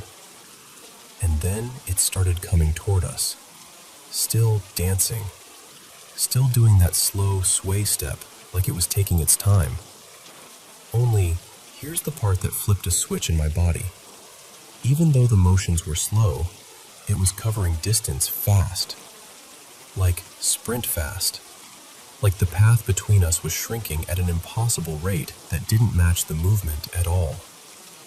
It looked like it should have been creeping forward, but it was closing in like something charging. That's when fear finally hit us all at once. Pure, instinctive panic. No conversation. No, should we go? Just the three of us turning and running like our lives depended on it. We didn't stop until we got back to our apartment. We slammed the door, locked it, and just stood there bent over, gasping, wide-eyed, trying to talk but not getting full sentences out. And the whole time, the only thing I could think was, it was daytime. We were sober. We all saw it, together. The same thing. To this day, I don't know what it was.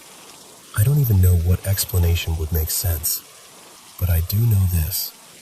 That was the most terrified I've ever been in my life.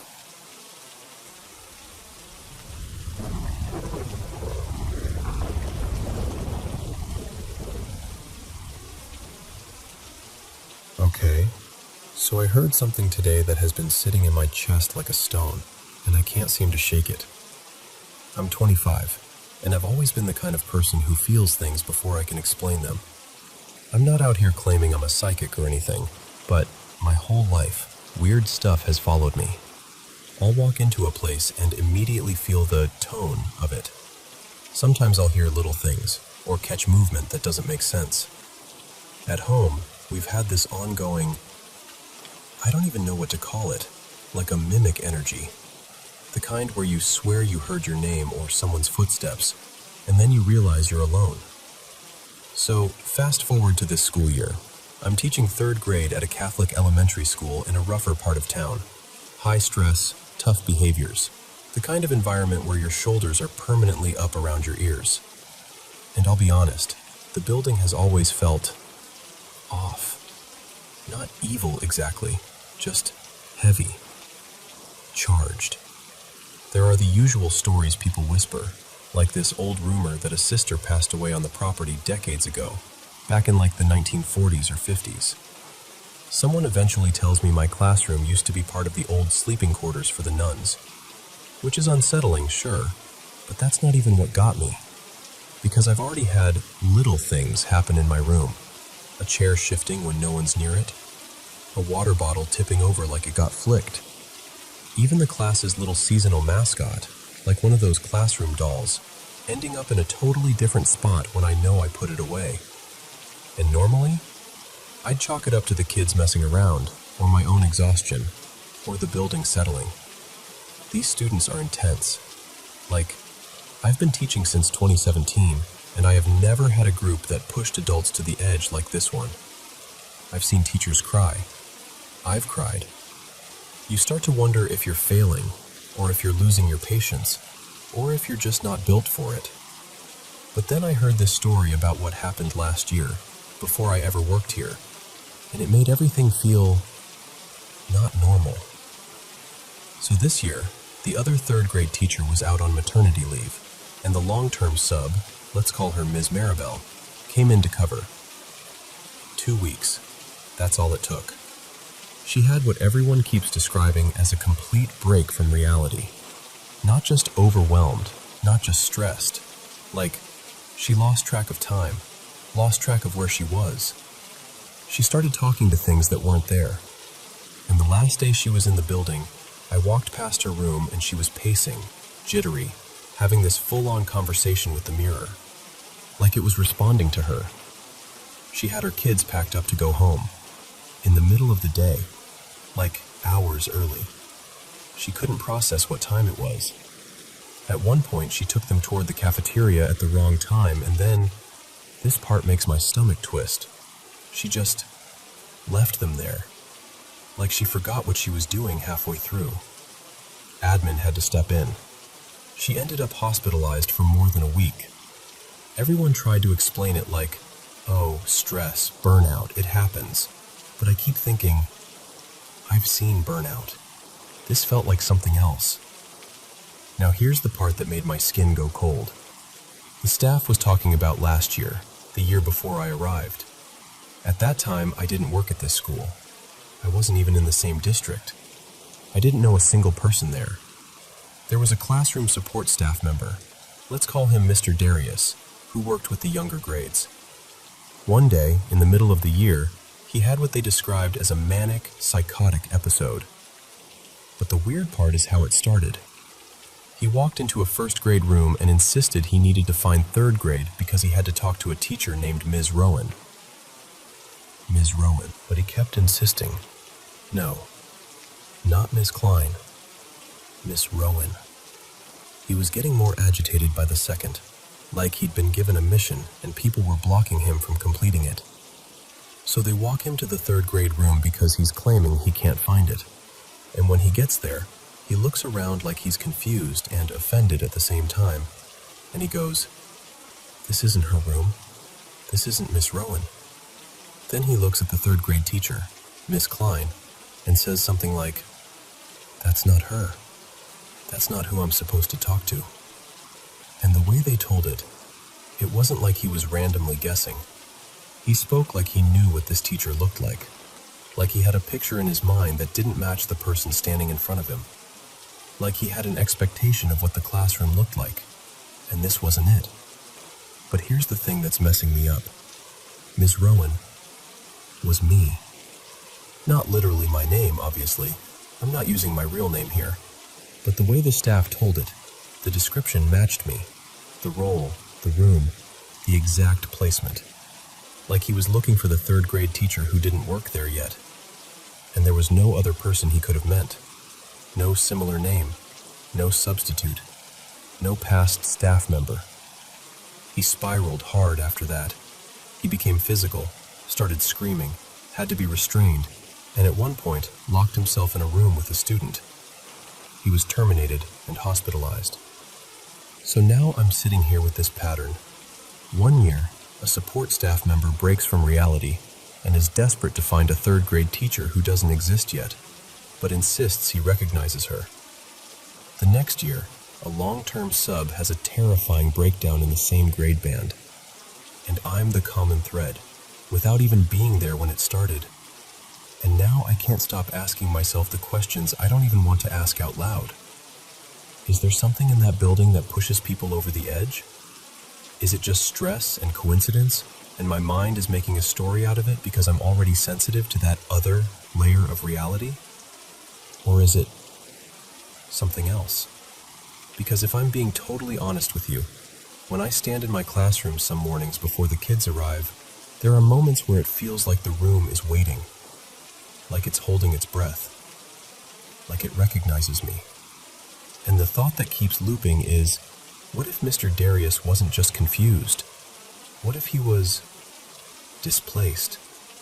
Like he slipped somehow, mentally, spiritually, whatever, and ended up looking for someone he'd been told to find. Someone who wasn't there yet. And if that's true, why? Was it a warning? A message? Something trying to get my attention? Or something trying to lure me into paying attention? I don't feel terrified exactly, It's more like I feel shaken awake, like the universe tapped me on the shoulder, and now I can't pretend I didn't notice. And I keep going back and forth between this is trauma and stress and human brains cracking under pressure, and no, this is too specific. Because lots of people burn out, lots of people break down, but they don't usually break down while searching for a teacher who doesn't exist yet, and insisting they know her. So yeah, that's where I'm at. I'm not saying it's demonic, I'm not saying it's a haunting, but I am saying something about this doesn't sit right in my spirit, and I can't tell if I'm being warned or being watched.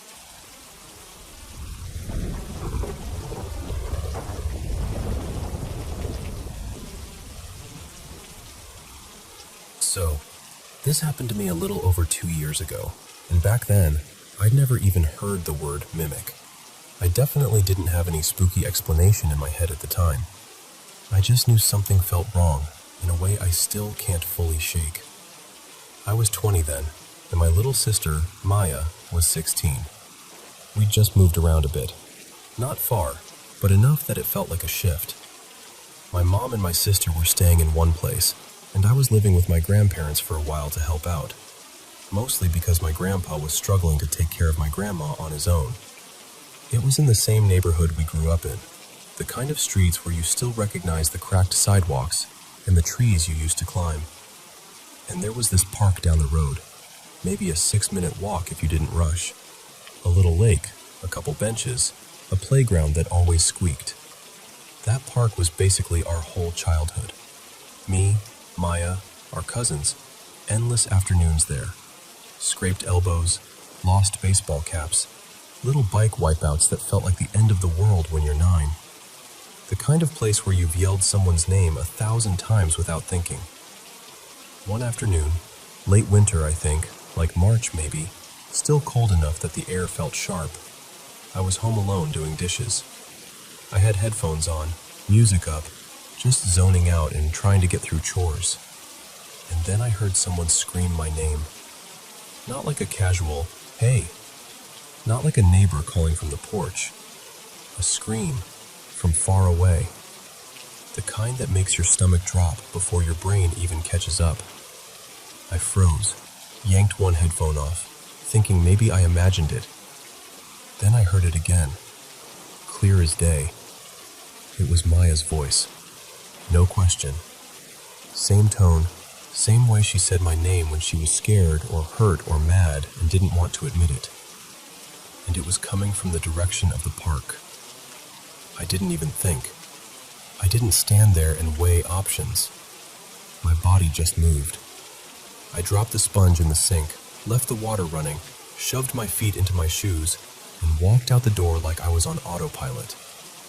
And the whole time I'm walking, I'm scanning the street, looking toward the trees, the path leading down to the lake. I even called back, shouted her name, shouted my name, like, Maya? Just trying to get any response. Nothing. Not a word back. Not even another scream.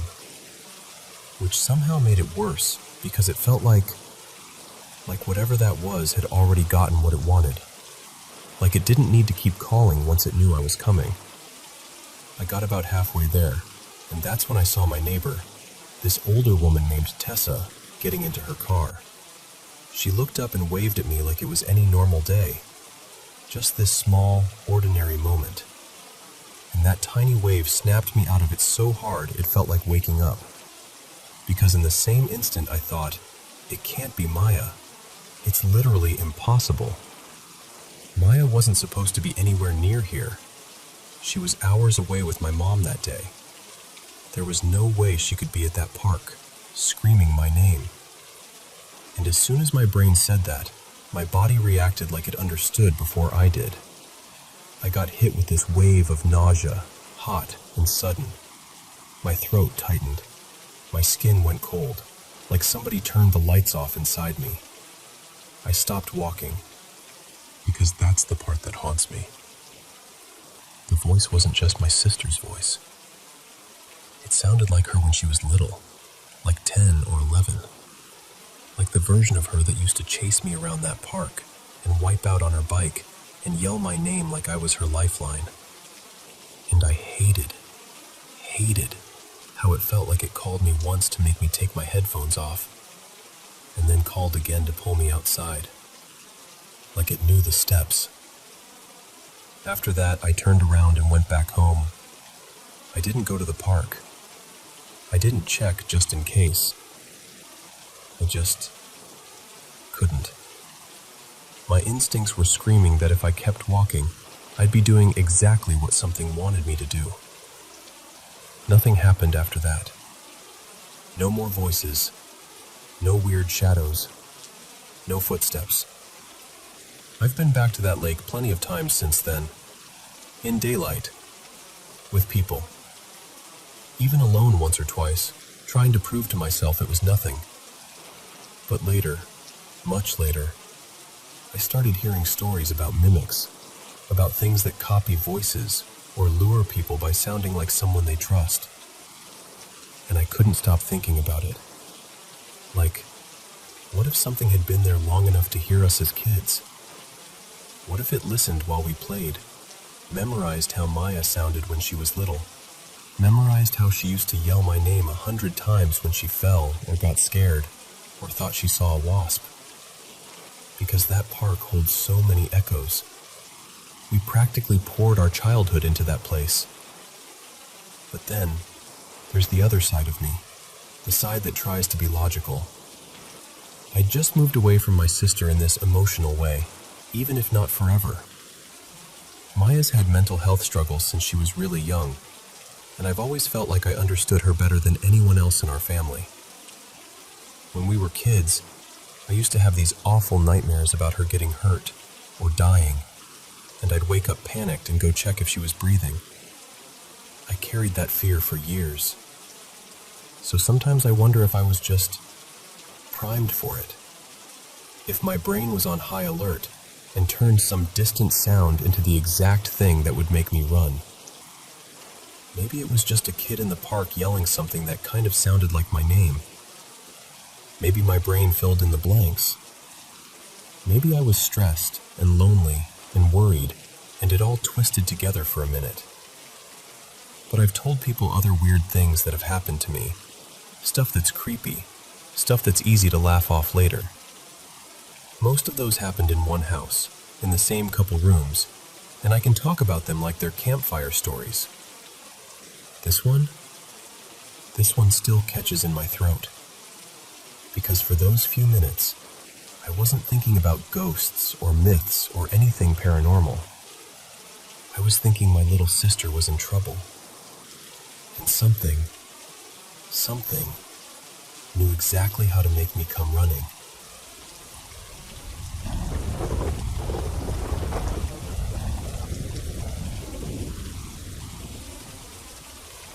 Hey everyone, welcome back to the Paranormal M channel. Still having trouble sleeping? Don't worry, I've got you. I'm here to help you relax and drift off with paranormal stories and experiences from all around the world. Thanks so much for sharing your own experiences with us. And don't forget to subscribe and turn on notifications. I truly love this moment, sitting here with you and telling these stories.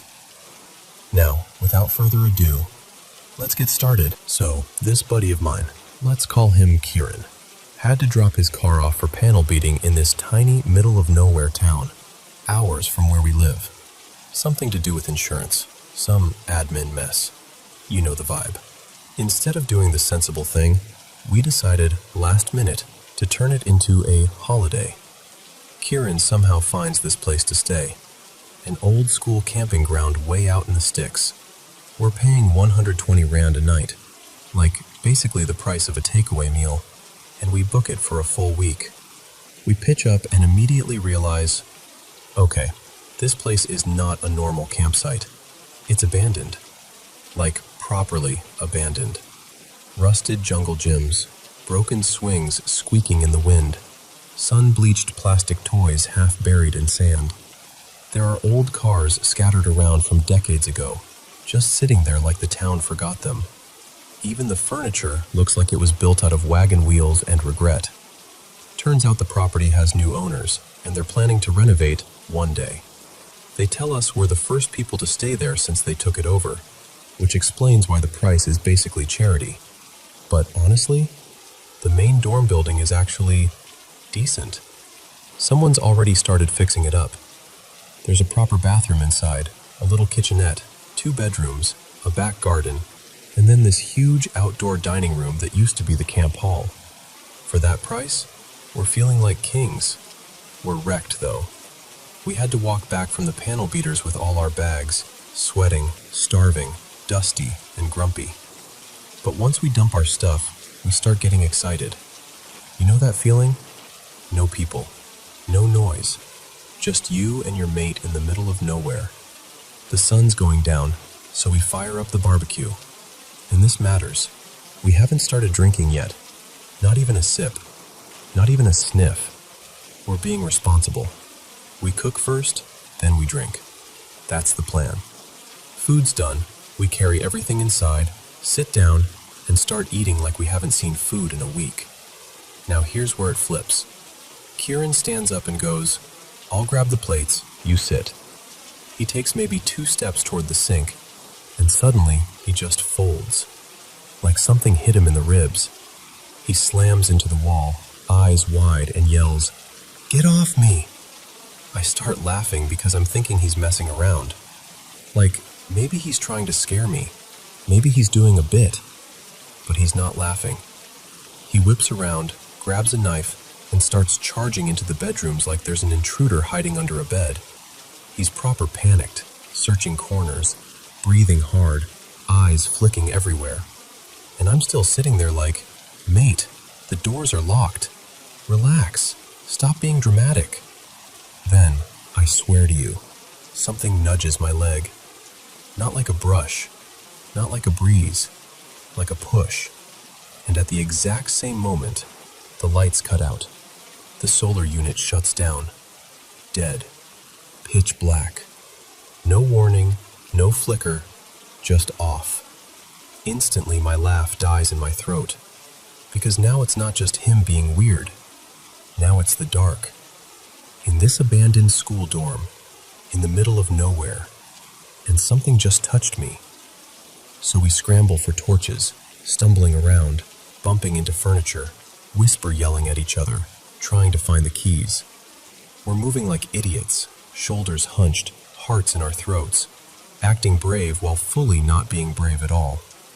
We find the key, yank the front door open, and the entire door frame is basically a spider's penthouse. A huge spider has built this thick, messy web across the frame like it owns the property. It's sitting there like a landlord.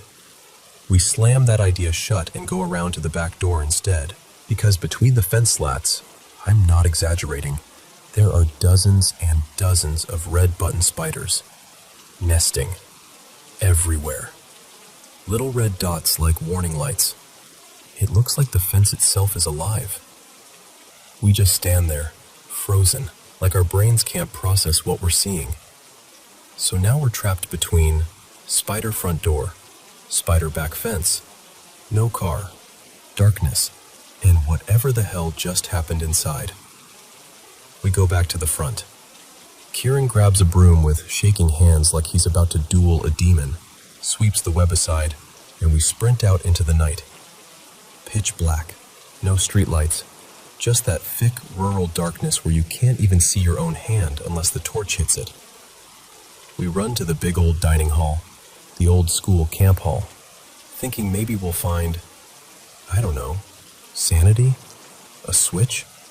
A less haunted vibe? We push the door open, step inside, and then we stop. Because spiders start descending. Not one or two. Not a, "Oh look, there's a spider." No, hundreds. They're gliding down on thin strands of silk like it's some kind of coordinated drop operation. Like the ceiling has opened and it's raining legs. And here's the thing that still messes with my head. They were not there earlier. Not during daylight. Not when we first arrived. That hall was empty. I'm sure of it. Now it's like the building has been waiting. We back out without speaking and end up sitting in the middle of the field on the grass, because it's the only place that feels remotely safe. Open space, nothing overhead, nowhere for anything to crawl down from. And by some miracle, we'd left our phones and a little speaker outside near the barbecue table. Also, the brandy. So I do this slow, shaky, terrified little mission back to the table to retrieve the essentials, like I'm in a low-budget horror film and I've volunteered as tribute. I grab everything and run back to the field. And just picture this, okay?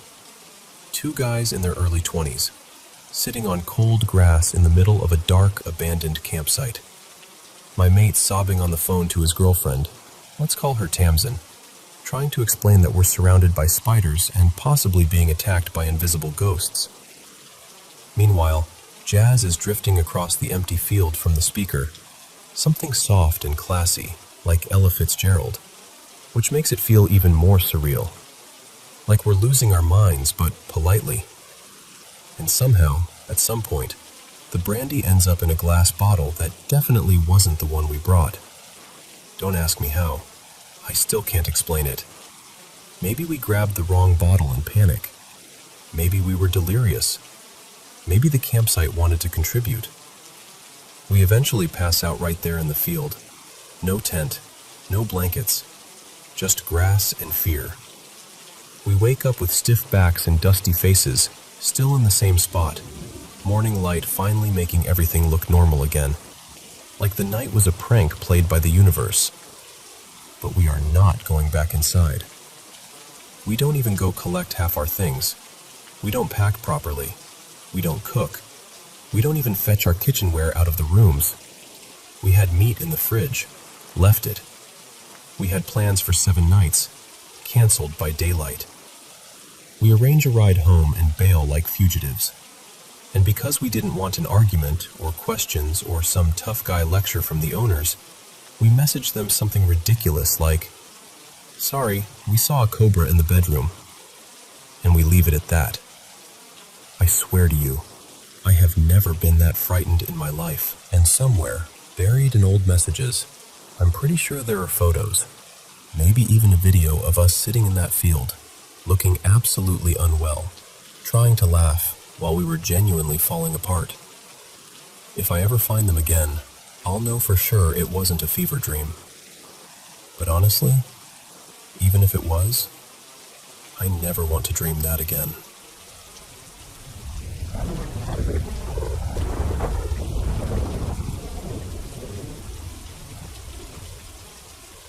Hey, so I've been thinking about this a lot lately, and it's one of those stories that sounds completely normal until you actually live it.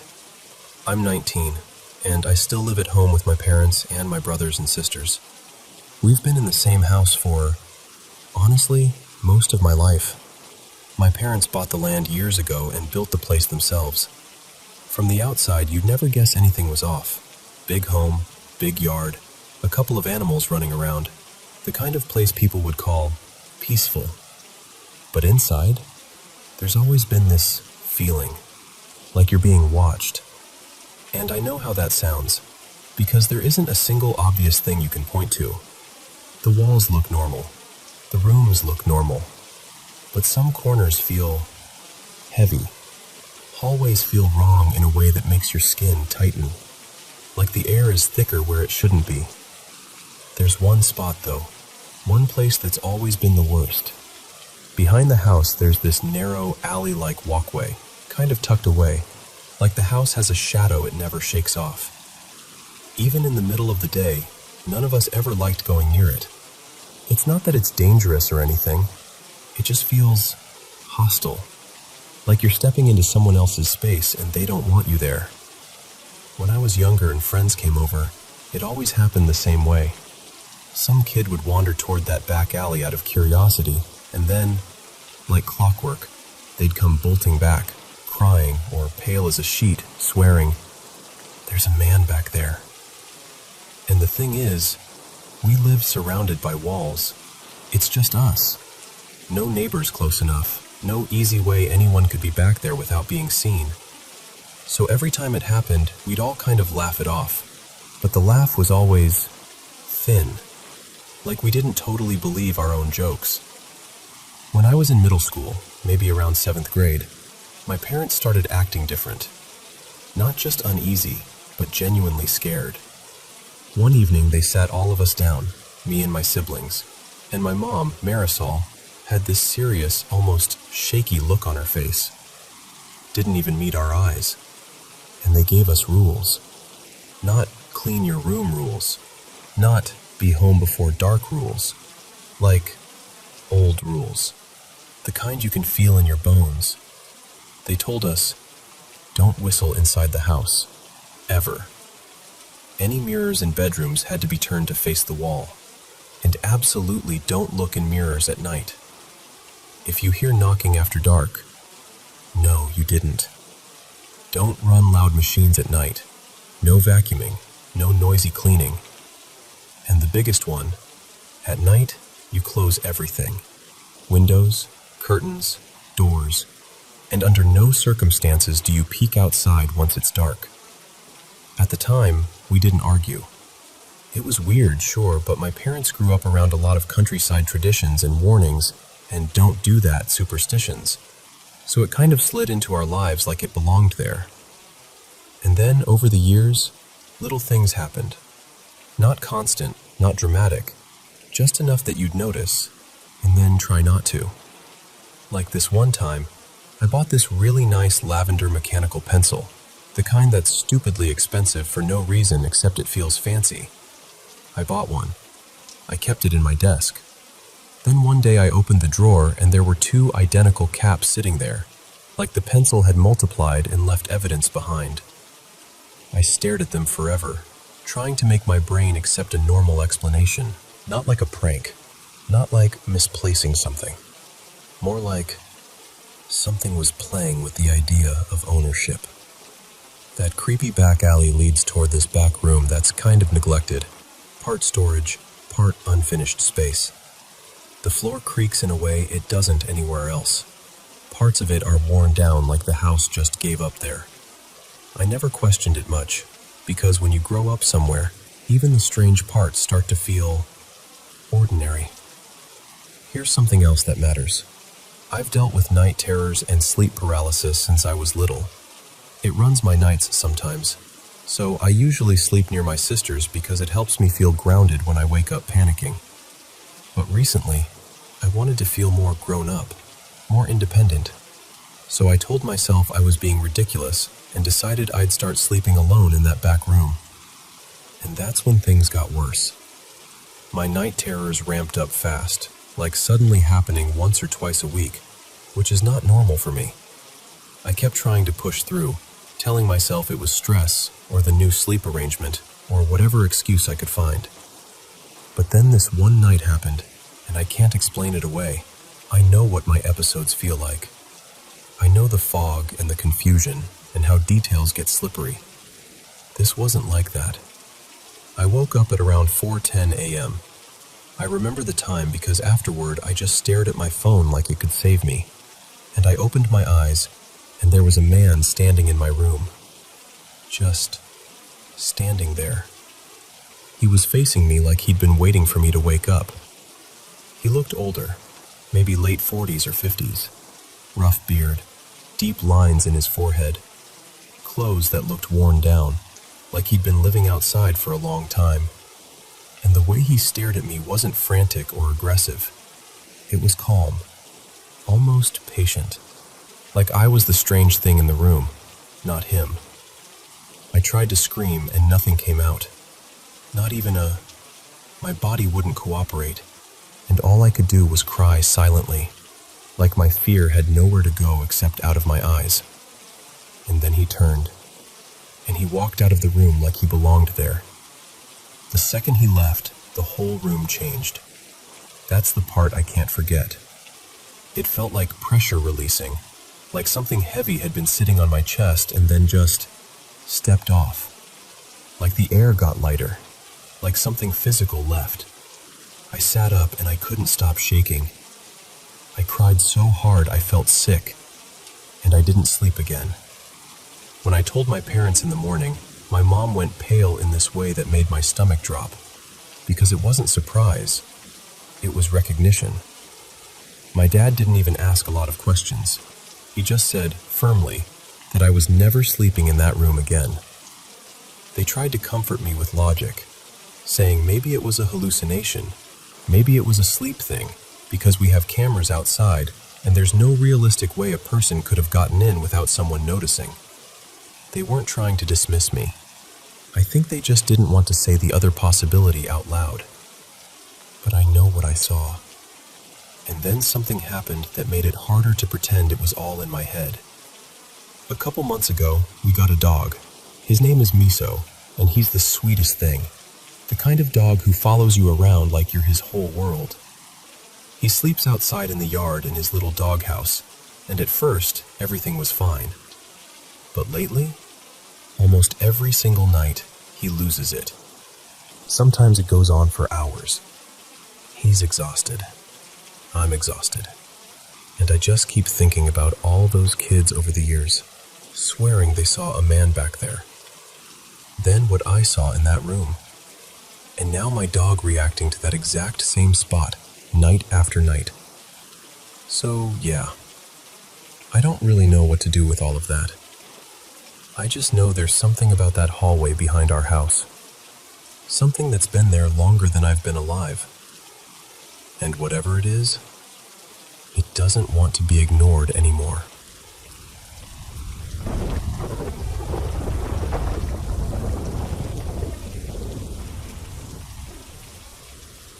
Okay, so I'm going to keep myself anonymous, and I changed the names in this story for privacy.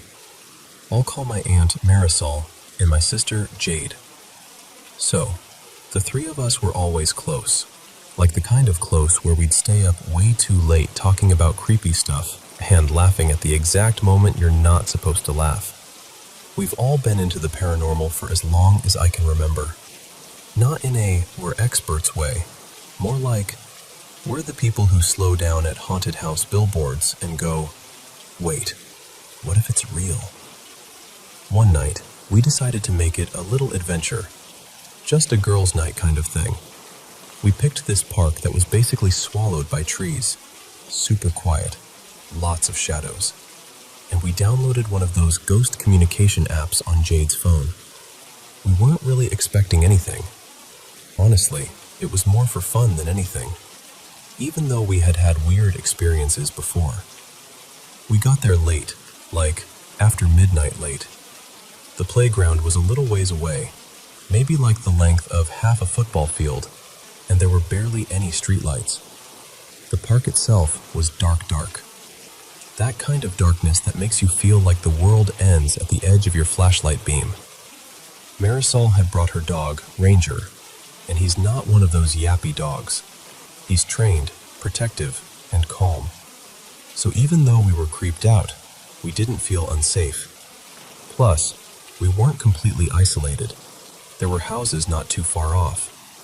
Like, if we screamed loud enough, somebody would probably hear us. And this is important. All three of our phones were fully charged. Like, 100%. We checked. So we sit down near this big tree. Jade leaned back against it, and we open the app. We start asking the basic questions, the cheesy ones you always ask because you don't know what else to say. Is anyone here? What's your name? Can you hear us? At first, nothing. Just silence and the sound of leaves shifting and us whisper laughing at ourselves. Then, after a while, one of us, pretty sure it was Marisol, goes, "Okay, do you want us to leave?" And I swear to you, the app spits out one single word. Run. And it wasn't just the word. The app played it back in this soft, whispery voice, like a girl's voice. And the moment it happened, Ranger snapped his head up and started barking. Not like, there's a squirrel barking. Like, there is something behind you barking. And the thing is, he was staring past Jade, like directly behind her. Jade froze. I remember my stomach dropping so hard it felt like it fell through my ribs. We all flicked on our flashlights at the same time, sweeping the trees, scanning the shadows. There was nobody there. But it was that kind of nobody where you're like, okay, but why do I still feel watched? At that point, it was close to 1 a.m., and we didn't even argue about it. We just decided we were done. We grabbed our stuff and started walking fast toward the car. And as we're going, over Ranger still barking, we hear it.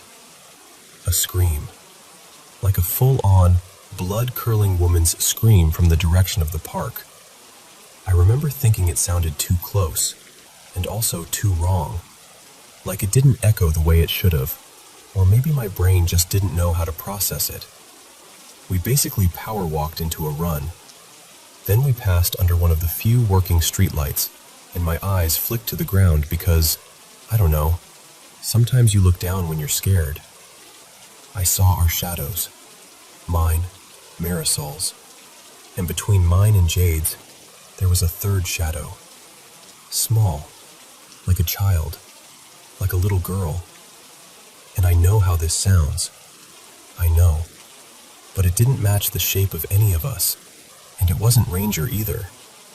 It was standing where nobody was standing. We all jumped in, slammed the doors, locked them, and drove away without saying a word. Just pure silence. The kind where you can hear your own pulse. We'd been driving maybe 10 minutes, 15, and out of nowhere it felt like the car hit something huge, like a pothole the size of a bathtub, or an animal. The car jerked, we swerved, and then the tire blew. We pulled over, shaking, and there was nothing.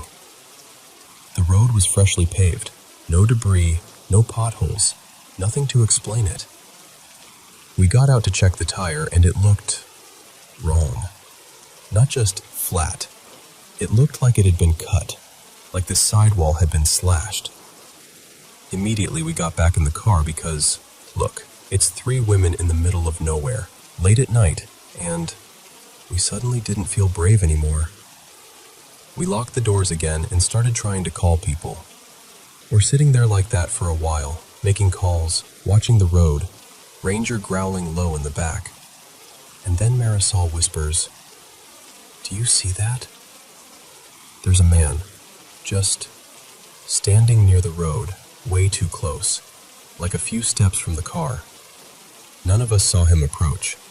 He was just suddenly there, and I can't even explain what looked off about him. He wasn't doing anything technically threatening, but everything in my body screamed wrong. His posture, his stillness, the way he stared straight into the car like he could see through the windows. He started walking, slowly.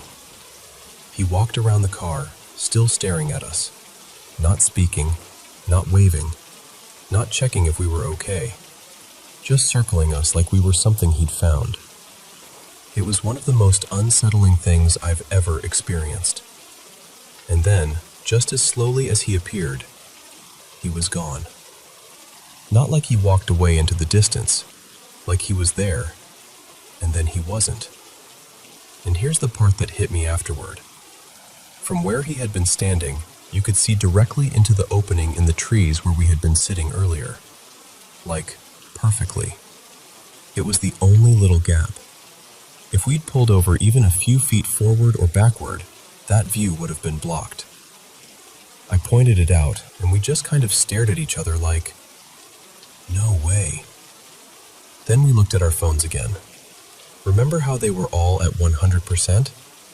All 3 of them were at 10%. Exactly 10. Not 8, not 12.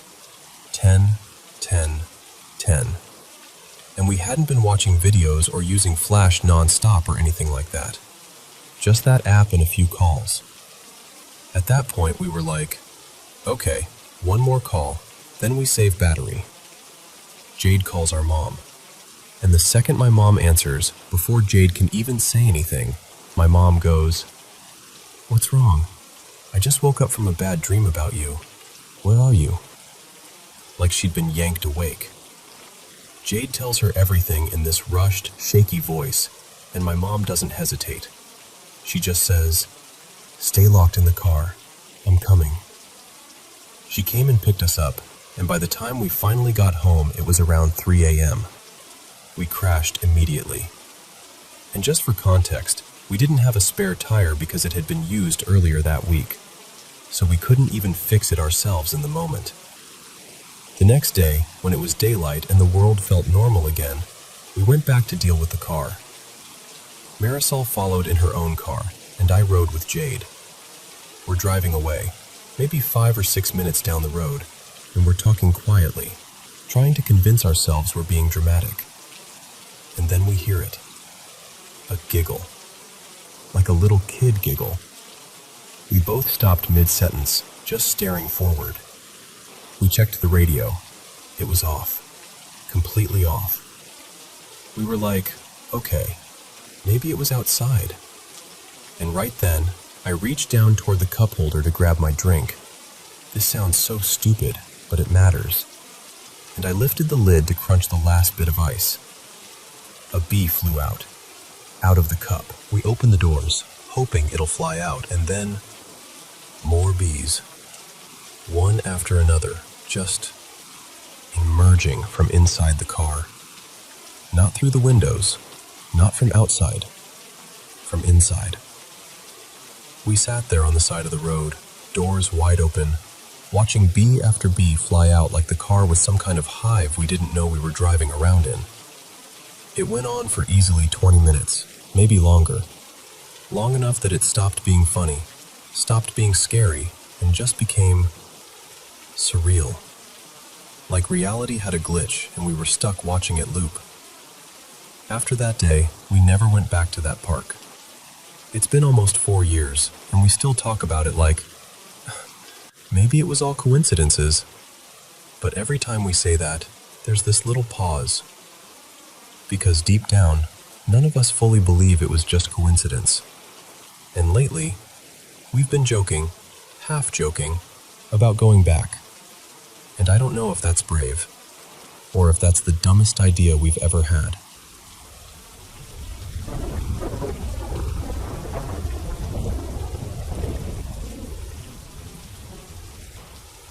Alright, so I'm gonna try to tell this the way it actually felt, not the way I wish it had felt. Because honestly, even saying it out loud still makes my stomach tighten a little. So my girlfriend, Marisol, got a job offer in Nashville, and we were moving from Texas. We decided to do a quick trip, like less than a week, just to house hunt and get a feel for neighborhoods. We booked this Airbnb in East Nashville because it had this ridiculous number of glowing reviews. Like, best stay ever, so cozy, we'll be back, all that. And when we pulled up, the street wasn't exactly comforting. Not totally awful, but rougher than we expected. Still, the place itself? Super clean, nicely decorated. It should have felt like a win. But the second I walked through the door, I got this weird, immediate feeling, like the air had weight to it. Not creepy old house vibes, more like, don't trust this place. And I tried to rationalize it, you know? New city, unfamiliar area, we're tired from the drive. My brain was doing its little anxiety math. There were 3 of us staying there. Me, Marisol, and our friend Tessa. And we had my dog, Ranger, with us too. Ranger's usually chill.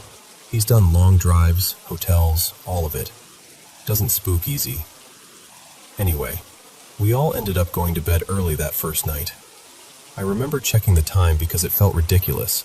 Like, we were in bed before 9 p.m. Everyone was exhausted. Night 1. We're in the master bedroom. Door fully closed. We're just starting to drift off when, out of nowhere, there's this violent slam on the bedroom door. Not a normal knock. Not like someone bumped it. It sounded like 2 hands hitting it as hard as possible. The mirror hanging on the back of the door rattled so hard it actually swung. I shot up instantly. Marisol did too. We both heard this soft sound right after, like a woman whimpering, like a frightened little kind of sound. So I jump up and I'm calling out, "Tessa, are you okay?" Because my first thought is she fell or something. And then my brain does the next thought, which is, that slam wasn't an accident. I grab what I can to protect us. My heart is pounding, and I yank open the door. Nothing. Hallway's empty. Bathroom's empty. The other bedroom, empty. Closets, shower, behind doors. I checked everything. The place wasn't huge. There was nowhere someone could hide without me finding them. And the whole time, Ranger is just staring, stiff as a statue, like he's listening to something I can't hear. We were so shaken we just left. We got in the car and drove toward downtown just to be around lights and people and noise, like we needed to reset our nervous systems. And here's the thing, Ranger, the entire drive from Texas, didn't bark once. 10 hours, nothing. But as we pulled away from that house, he lost it. He started barking like an absolute maniac at the back window, deep, angry, non-stop, like he was trying to warn something off. I kept checking the mirror, thinking maybe someone was following us. There wasn't. No cars close, no obvious threat. But Ranger was acting like there was something right there with us. That was the first night. Night 2. We were done playing brave after that. Nobody wanted to sleep alone. So we dragged ourselves into this other bedroom that had 2 beds, kind of like a sleepover for survival situation. We left some lights on in the kitchen and propped the bedroom doors so they couldn't swing shut. We finally fall asleep, maybe 2 hours of real sleep, tops. And at around 1 a.m., the bedroom light clicks on by itself. I get back in bed. Not long after that, maybe minutes, we hear footsteps in the hallway. Slow, heavy, like someone walking with purpose. Not a soft shuffle, not the house settling. It sounded like boots on a hard floor. Thunk, thunk, thunk. Coming closer. Ranger bolts upright, leaps off the bed, and runs toward the door like he's ready to launch himself at whatever's out there. And that's when my blood went cold again. Because if it was nothing, why was my dog reacting like that? So I follow him out, heart racing, and, again, I check the whole house. Empty. No one. Nothing. No doors open. No windows disturbed. We end up in the living room with the TV on, like the world's saddest campout, and we stay there for hours. At some point, the kitchen light got turned off, and it stayed off, so whatever happened wasn't just, all the lights are glitching. Around 4 a.m., I tried to go back and sleep in that bedroom again. I lasted maybe 10 minutes before the bedroom light turns on again. Just clicks on like someone flipped it. That time, I didn't even argue with reality. I turned it off, left the room, and I stayed out. And weirdly, after that night, the light never turned itself on again. Like it got what it wanted and stopped performing. Before the next day, I tried this thing where I set little tells. Like, I left a cabinet slightly open. I placed a chair at an angle against a door. I left a laundry basket in a spot where you'd notice if it moved, just to see if anything shifted when we weren't paying attention. Final day. This part is what pushed it from weird to absolutely not. We're all in the kitchen cooking, together, close enough that you can see everyone's hands. Tessa steps away to use the bathroom in the master suite. She's in there maybe a minute, and then she comes back out looking pale and tight around the mouth, like she's trying not to freak us out. And she goes, "Which one of you just said hello?" We're like, "What?" She swears she heard a woman's voice from the bedroom area say, "Hello," like it was casual, like someone was standing right there in the room. She even answered out loud, thinking maybe Marisol was messing with her or called out from the hall. But we were all in the kitchen the entire time. Not one of us moved. Not one of us spoke. So I go back to the room, and right away I notice something. That chair I'd wedged near the door, one of my little tells, wasn't where I left it. It had been moved back closer to the dining area, like someone picked it up and set it down somewhere else. And nobody touched it. Everyone swore they didn't. No joking, no pranks, no gotcha.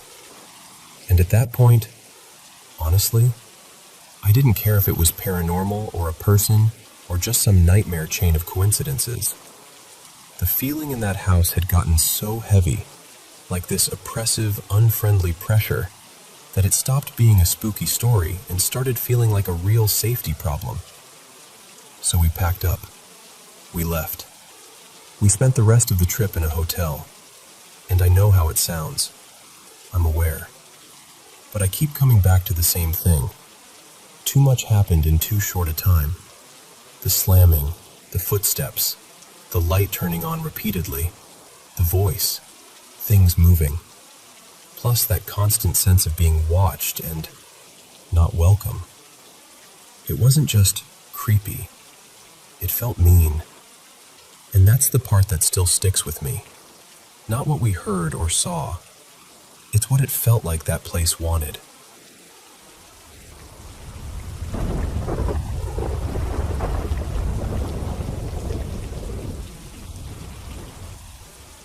So I moved into this house when I was about 7. Cute little place, nothing fancy, but I remember being excited. And then, like not even that long after we unpacked, some neighborhood kids started telling me, all wide-eyed and dramatic, that there were rumors our house was haunted. And listen, at 7, I was obsessed with scary stuff. Horror movies, ghost stories, all of it. So at the time I was like, wait, seriously? That's awesome. Now I'm like, absolutely not. The first thing that ever happened was when I was a kid, home in the living room by myself. Out of nowhere, I hear doors in the basement opening and slamming shut. Not like earthquake loud, but clear enough that there was no mistaking what it was. That hollow, heavy thunk sound. I froze, like my whole body just locked up. And I remember thinking, okay, don't be stupid, listen. Make sure you're not imagining it. It kept going for a bit, and then my brain flipped from ghost to someone broke in, because there's a basement door that leads outside. So I'm panicking, trying to be brave, walking over there with my heart basically pounding in my throat. And the second I get near the basement door, it stops. I turn on the light, I look around, I check everything. Nothing. No footprints, no open windows, no movement, just quiet. And I was terrified, obviously, but I hate admitting this. I was also weirdly intrigued back then, like it felt unreal in this sick, fascinating way. Then another time, I'm in the living room with my mom. Well, my aunt, technically, because she was the one raising me then. Her name's Marisol. Our house is small, walls are thin, you hear everything. We're just talking, normal stuff, and she suddenly cuts me off and goes, really low, "Shh, do you hear that?" We both go dead silent. And there it is again. Basement doors opening and shutting, harder this time. Hard enough you could almost feel it in the floor, like little vibrations through the couch. It lasted maybe a minute, 2, and then it stopped. And we just kind of looked at each other like, welp. And then we literally went back to whatever we were doing, like we had no idea what else to do. But the worst thing, the thing that still makes my stomach drop when I think about it, happened when I was in middle school. It was around 3:40 in the morning. I couldn't sleep. I was in the living room with the TV low, watching some random late-night videos and scrolling through comics on my phone. Everything's dark, quiet, that kind of heavy nighttime silence. And then I hear Marisol calling my name, clear as day. At first I'm like, okay, I'm exhausted, I'm jumpy, my brain's playing tricks. But it doesn't stop. It keeps happening. Calm, normal, like she just wants me to come over. Like, hey, come here. But something felt off, like my skin knew before my brain did. I turn the TV down even more and I realize, no, I'm not imagining this. This is real sound. So I get up, moving slow, trying not to breathe too loud, and I follow the voice. I'm expecting it to be coming from her bedroom, but it isn't. It's coming from the basement. I swear to you, my whole body went cold, and the basement door was cracked open. I'm standing there at the top of the stairs, staring down into this pure black nothing, and I can feel my eyes watering because I'm trying so hard not to cry. And then, right as I'm staring into the dark, the voice stops. Just gone. I slam the basement door shut, like, nope, and I go to her room. I shake her shoulder. She mumbles, half asleep. Yeah? Were you calling me? And she's instantly confused. No, what are you talking about? I went back to the living room and sat there, trying not to fall apart. Like I'm telling myself, you're fine, you're fine, you're fine. Even though I didn't believe it. And then maybe 15, 20 minutes later, it starts again. Same voice, same tone. Saying my name like it's normal. I didn't move. I didn't answer. I stared straight ahead and waited for it to stop, like if I ignored it hard enough it would get bored. And either that same night or a night soon after, this part blurs because I was so freaked out. A spoon literally flew at me while I was sitting on the couch. Like, not slid, not fell. Flew. It came from the direction of the kitchen and clattered on the floor right near my legs. After that, nothing for a long time. Years. So I started telling myself maybe it was just old house sounds. Maybe stress. Maybe I was dramatic. I tried to pack it away.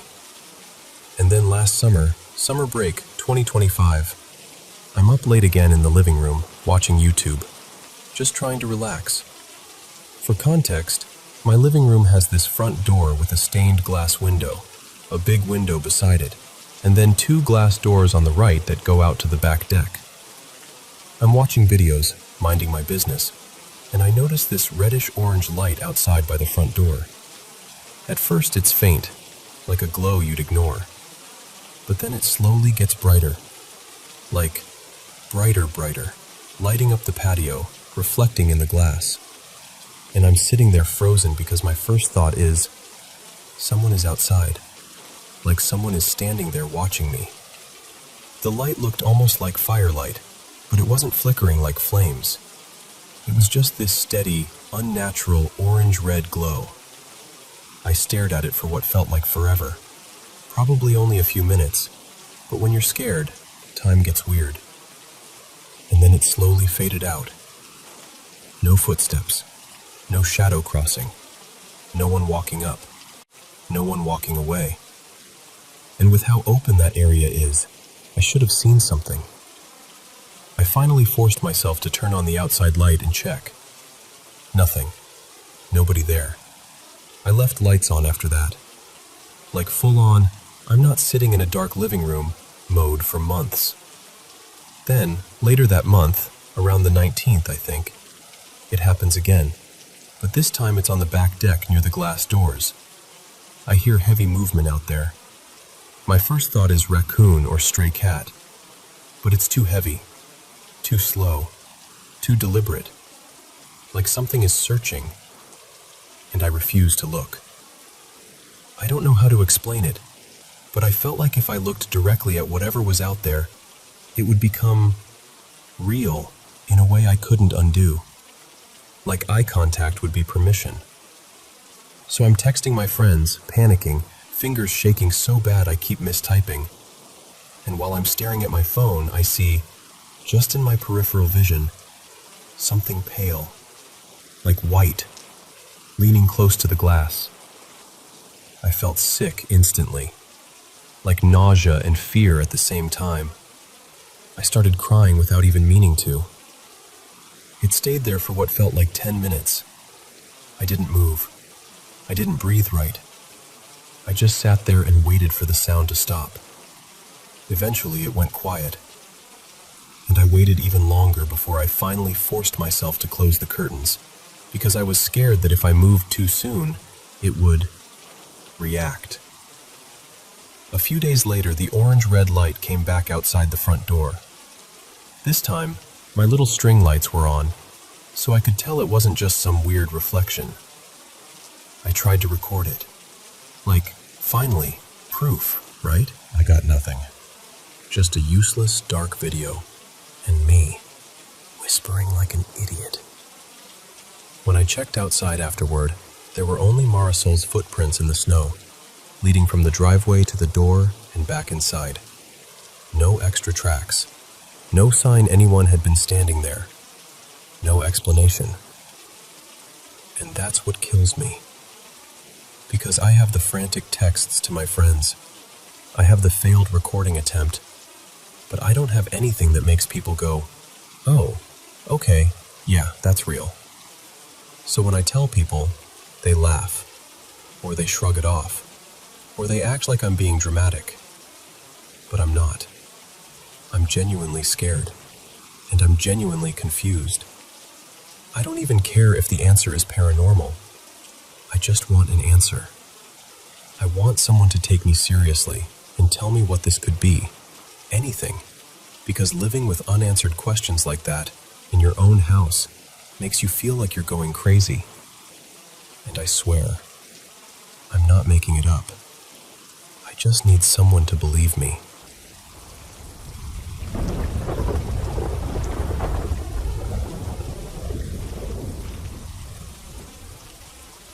So, let me set the scene for you. I was 18, and it was 2020.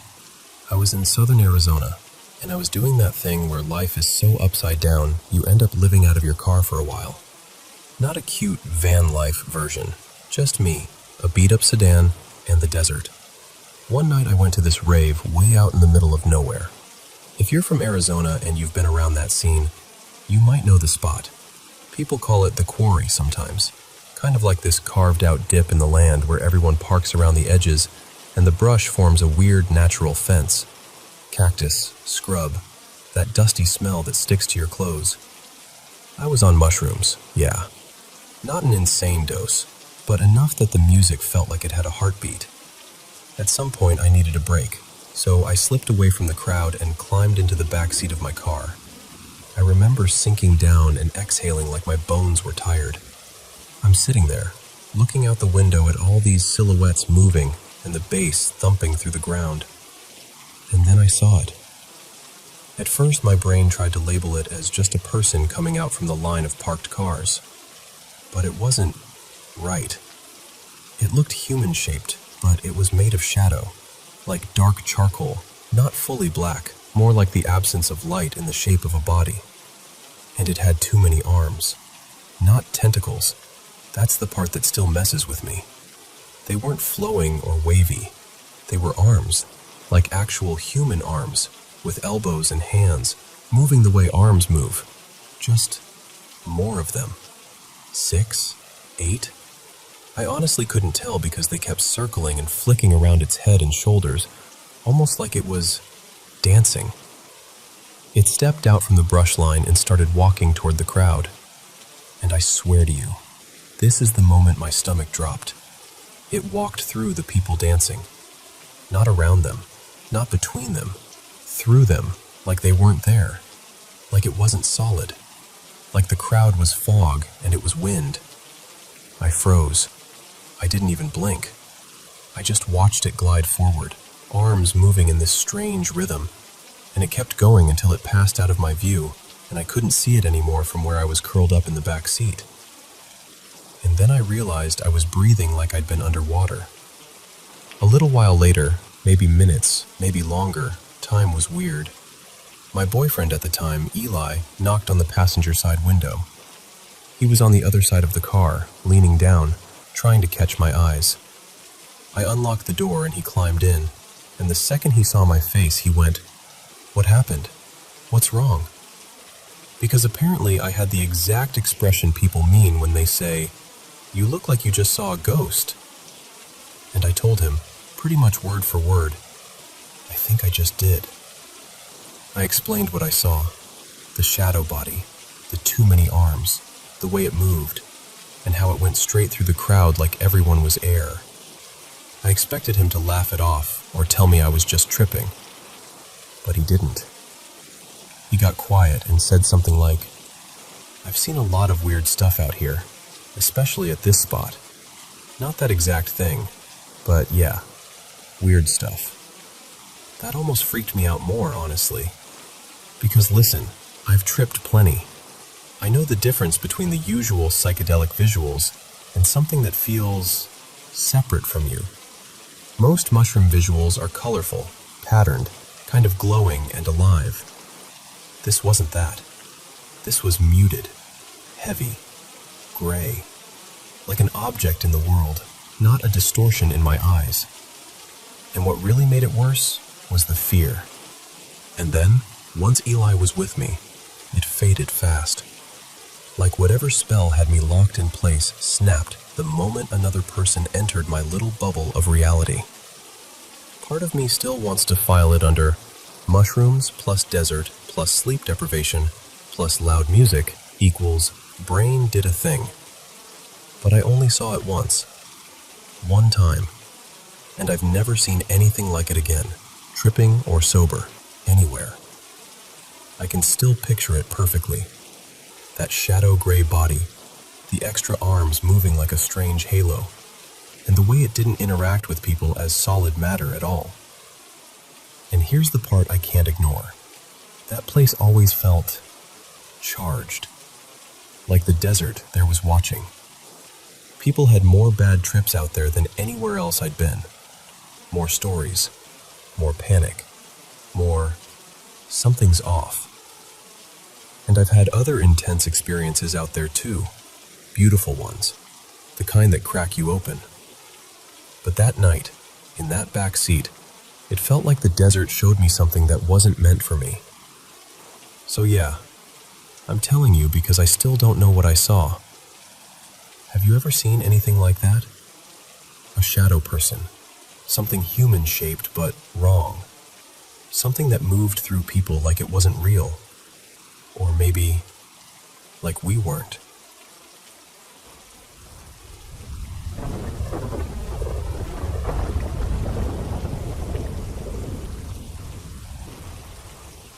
Hey, so I've been quietly reading posts like this for a while, and I finally decided to say something. I've had those hair on the back of your neck moments before, like you're being watched, like the air gets heavy. But there are 2 nights from my childhood that I still can't talk myself out of. They just didn't have a neat, logical explanation. I was around 10, maybe 11, so, like, a long time ago now. And I need you to understand something about me back then. I was terrified of the dark, and honestly, pure silence scared me even more. Silence felt alive, like it was waiting. So I always had something on. A little radio. Mine was this bright blue, goofy one shaped like a cartoon character. And sometimes I'd sneak the TV on low just for the glow. Not because I was watching, just because I needed the sound and the light to make the room feel normal. But one night, I got punished. I hadn't cleaned my room.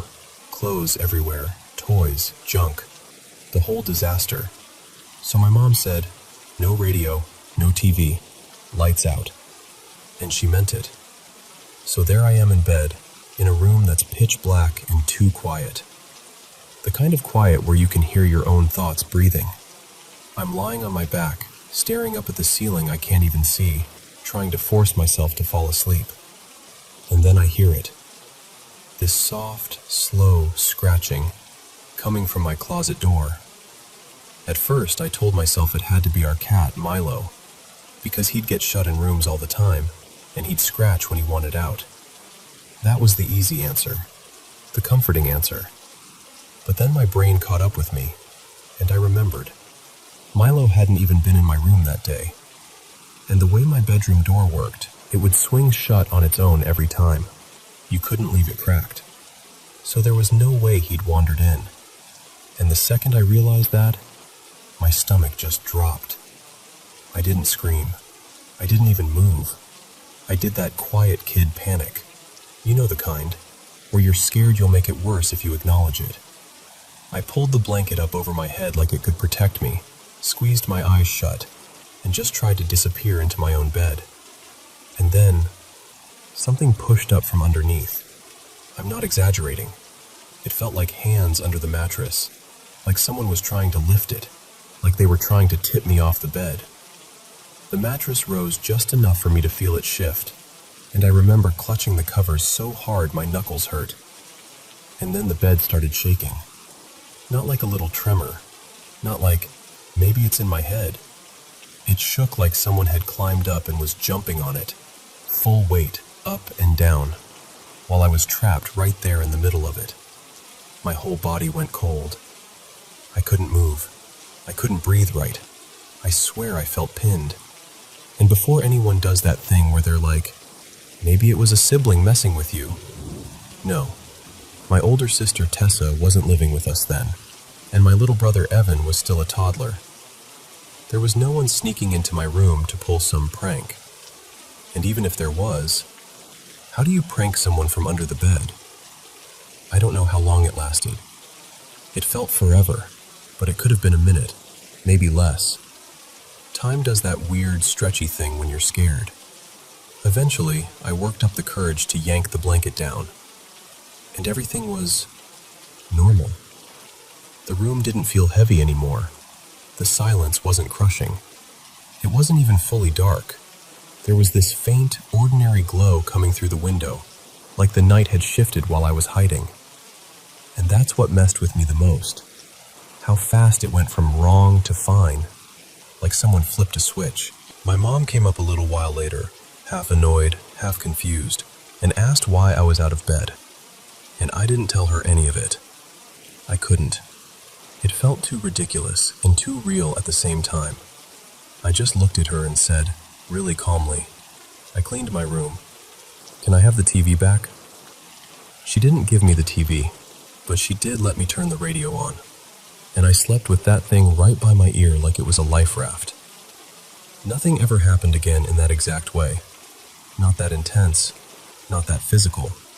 But the second night I'm going to tell you about, honestly, that one still turns my stomach. Same age, same house, different night. Back then, my bedroom door used to have a deadbolt, and it was one of those dumb ones that would click shut automatically. My dad eventually removed it because it kept locking people out, but it left behind this perfectly round little hole in the door, like a peephole at kid height. I used to look through it sometimes when I couldn't sleep, just watching the hallway, feeling safer knowing what was out there. So one night I'm lying in bed, and I put my eye to that little hole, and I see a figure in the hallway. It wasn't my mom. It wasn't my dad. It wasn't anyone shaped like anyone I knew. It was just black, like a person-shaped absence, tall and thin, no detail, no face, just a smooth, shadowy outline, and it was moving toward my door, slowly. It stopped right in front of it, and I swear to you, it felt like it noticed me looking, like it turned its head the tiniest bit and just stared through that hole, straight at my eye. Then it walked away down the hall, and I remember thinking, okay, maybe I imagined it. Maybe it's just the light playing tricks. Maybe... But then it came back, walked right up to my door again, stopped, stared again, and then it turned, like it had decided something, and it walked toward the attic access at the end of the hallway. Here's the thing. That attic door was always locked. Not like we don't go up there locked, like padlocked, a real lock. Nobody was opening it casually. It wasn't accessible. Not to me, not to anyone without a key. And the figure just went into it anyway. Not by opening it, not by fiddling with the lock. It just disappeared into that spot like the attic swallowed it. I pulled back from the hole so fast I got dizzy. I shoved myself under the blankets again, but this time it wasn't even about silence or darkness. It was about the fact that something had been out there, in my hallway, behaving like it had a routine, like it was checking if I was watching. Those 2 nights didn't just scare me, they rewired me. After that, I started paying attention to every creak, every cold spot, every weird shadow. I started reading about paranormal stuff like I was trying to find a category to put my own fear into. And I know that sounds dramatic, but it's true. Because once you've felt a bed lift under you, once you've watched something faceless stare back through a hole in your door, it's hard to go back to believing the world is only what you can explain. Anyway, I know how this sounds, but I'm telling you exactly how it happened, exactly how it felt. And those nights still feel close, even now. Like if I think about them too hard, the house wakes up again.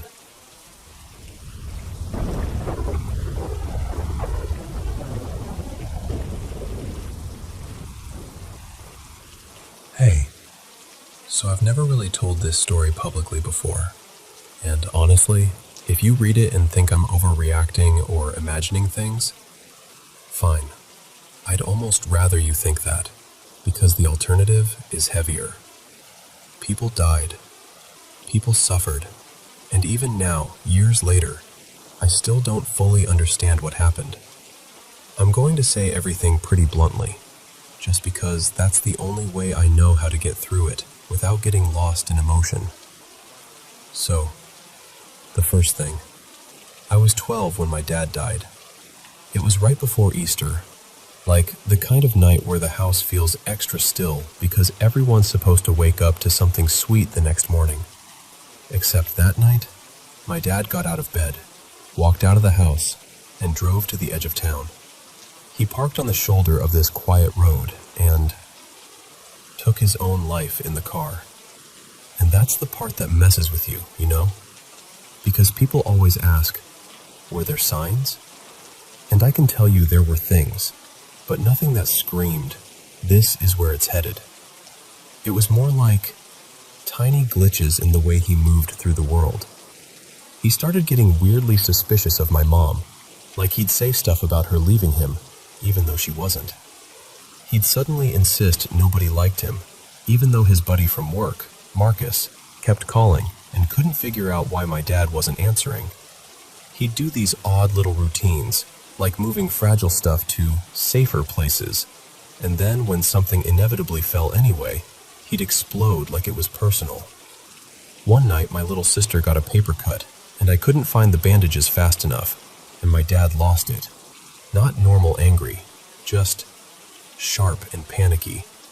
My mom, Lena, is the kind of person who believes in therapy like other people believe in vitamins. She grew up around family chaos and always swore she'd be the get help early kind of mom. And still, she didn't see it. I didn't see it. Nobody did. Or maybe we did, but our brains refused to connect the dots. After he died, we didn't do the whole everything he touched is haunted thing. We kept his stuff. And when I was 13, my mom redid my bedroom and dragged up this old charcoal gray recliner my dad used to sit in every day. Like he lived in that chair. He'd come home, drop into it, and just melt there for hours. I was actually happy to have it in my room. It felt like a piece of him. And then, this is where it gets hard to explain without sounding insane, it started feeling wrong. Not sad, not nostalgic. Wrong. It's like, have you ever been alone and you suddenly get that prickly sense that someone is behind you? That kind of electricity on your skin? It was that, but centered on the chair. I would look at it and feel like it was looking back. And the creepiest part was that the feeling went away if I sat in it. So I started sitting in it more. I even tried sleeping in it once or twice because when I was in the chair, the room felt normal. But if I was in bed and the chair was across the room, I'd get that awful, stomach-dropping feeling that something was watching me from over there. And then one day, midway through high school, it just stopped. Like a switch flipped. The recliner became just a recliner again. But the relief didn't last, because right after that, my closet became the problem. I had this walk-in closet, and if you hear walk-in closet, you probably picture teenage girl heaven. But mine wasn't really a closet. It was basically a narrow little passage that led to the attic access. Every holiday, relatives would tromp up there to grab decorations, and they'd come in and out through my room like it was a hallway. I started keeping the door shut constantly. I stopped hanging up clothes because that meant opening it. I didn't tell anyone because, what do you even say? Hey Mom, my closet feels like it has eyes. But here's the part that still makes my skin crawl. When friends slept over, they'd ask to change clothes, and my closet was the obvious place for privacy. And for over a year, multiple friends would come out of there acting weird, quiet, stiff, like they'd just walked through cold air. Eventually, one of them admitted it. She was like, "I don't like your closet. It feels like something is in there." And I remember this wave of relief washing over me because I wasn't alone. I wasn't making it up. So we did what teenage girls do. We tried to laugh it off. We made jokes that a demon lived in there, but it was fine because the closet was such a mess we'd definitely hear him trip over shoes if he tried to come out. But even while we joked, my nights got worse. I started waking up frozen, unable to move, like my body was unplugged but my brain was wide awake. Sometimes it felt like someone was touching my hair, like fingers combing through it, while I lay there trapped. Once, I swear I saw my little sister, Ruby, standing near the foot of my bed. I was about to ask what she wanted, and then it hit me. Ruby wasn't even home. She was sleeping at a friend's house. I shut my eyes so hard it hurt. I prayed and cried until I fell back asleep. Then I graduated, went off to college, and everything stopped. Like someone took their hands off my life. I slept fine. No creepy corners, no weird closets. I could walk down dorm hallways at night without that buzzing fear. For a while, I convinced myself the whole thing had been grief mixed with teenage anxiety and an overactive imagination. Until sophomore year. One night I woke up and I knew I was awake. Not dream awake, awake awake. And suddenly I heard this man's voice right next to my ear. Deep, grown, not familiar. Not coming from across the room, from right there, like someone leaned over me. And at the same time, I felt something touch my ear. Not soft, more like bony fingertips. And the voice whispered, clear as day, goodbye forever. That's all, just that sentence. I jolted, heart pounding, and I lay there staring into the dark, trying to figure out if I'd dreamed it. But here's the detail that messed with me. My little fitness watch tracked me as awake at exactly that moment. Not tossing and turning. Awake. After that semester, I went home for break, and you'd think I'd dread going back into that house. But when I walked into my room, the closet felt normal. Like, shockingly normal. The door could stay open. No heaviness. No sense of being watched. It was just a closet. And I remember thinking, okay, see? It's done. But then the third thing happened. The one that makes everything feel connected, even though I don't want it to be.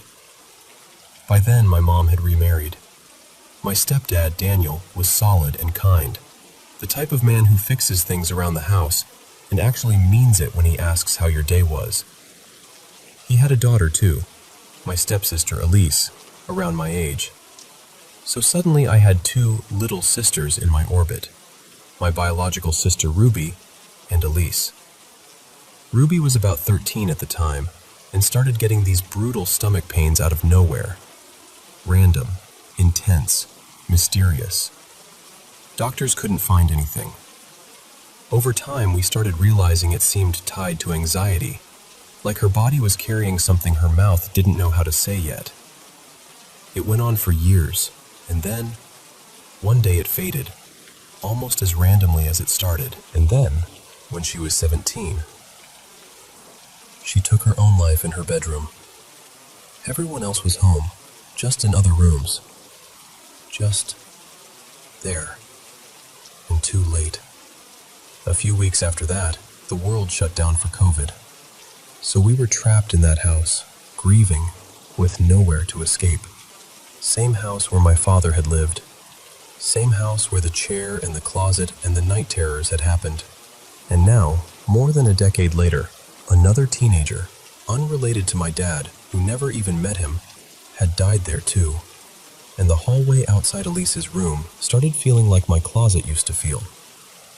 Not sad feeling, not someone died here heavy. Something else, something off angle, like the air didn't sit right. Our little dog would stand outside her door and bark at the ceiling. The motion sensor light would turn on for no reason. Tiny things, sure, but when you're already shaken, those tiny things start stacking like stones on your chest. One day, I pulled my mom and Ruby aside. I told them everything. My dad, the weird paranoia before he died, the recliner, the closet, the sleep paralysis, the goodbye forever voice, Ruby's stomach pain, Elise's gradual unraveling. And what scared me most was that they didn't laugh. They both got quiet and admitted they'd felt it too. Not the same details, but that same lingering sense that something had been circling our family for years, like a shadow that didn't belong to any one person's trauma. Daniel, my stepdad, thinks we're reading patterns into grief, and honestly, I get why. He's even said, flat out, he'd rather believe we're being irrational than accept the idea that something unseen helped push his daughter toward death. And I don't blame him. If I could choose what to believe, I'd choose the version where it's all coincidence and psychology and bad luck. But still, sometimes I think about my dad driving for work, alone for long stretches. I think about him coming home quieter. I wonder if something latched onto him out there. Some darkness, some sickness of the mind that didn't feel like him. And if it did it stay? Did it drift through that house like smoke? Did it take turns? I don't know. I truly don't know. We don't live there anymore. We moved. There's peace now. Ruby is okay. My mom laughs again, in a real way. Life is steady. Normal, even. And yet, every so often, late at night, I'll remember that whisper in my ear. Goodbye forever. And I'll feel that old chill in my ribs. Not because I'm trying to be dramatic, because part of me is still standing in that doorway, staring into a dark closet, trying to convince myself that the feeling of being watched isn't real, while my skin insists it is.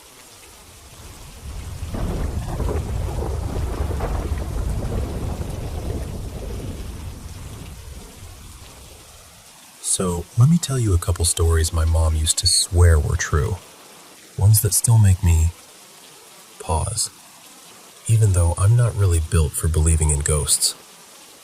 Back when she was a teenager, late 70s, maybe brushing into the very early 80s, she spent a ton of time wandering around the old parts of Annapolis. You know the kind of place I mean. Brick streets, low doorways, buildings that feel like they've been holding their breath for a few hundred years. She worked shifts at this long-standing spot called the Harborside Tavern, and she and her best friend at the time, her name was Mallory, were always exploring in between school and work, ducking into places they probably had no business treating like playgrounds. One afternoon, they ended up at this historic inn they loved hanging around. There was this hallway they'd walked down 100 times, and along it was a door that was almost always shut. Plain, forgettable, the kind of door your eyes slide right past. But that day it was open. And I mean, open like it was waiting. They peeked inside and found a skinny little staircase tucked behind it. Narrow steps, tight walls. That old building smelled like dust and wood varnish.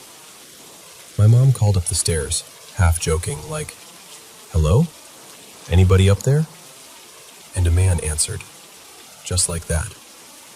A man's voice, calm as anything, calling back, "Come on up." So they did. Because of course they did. Teenagers don't have the part of their brain that says, "This is how horror movies start."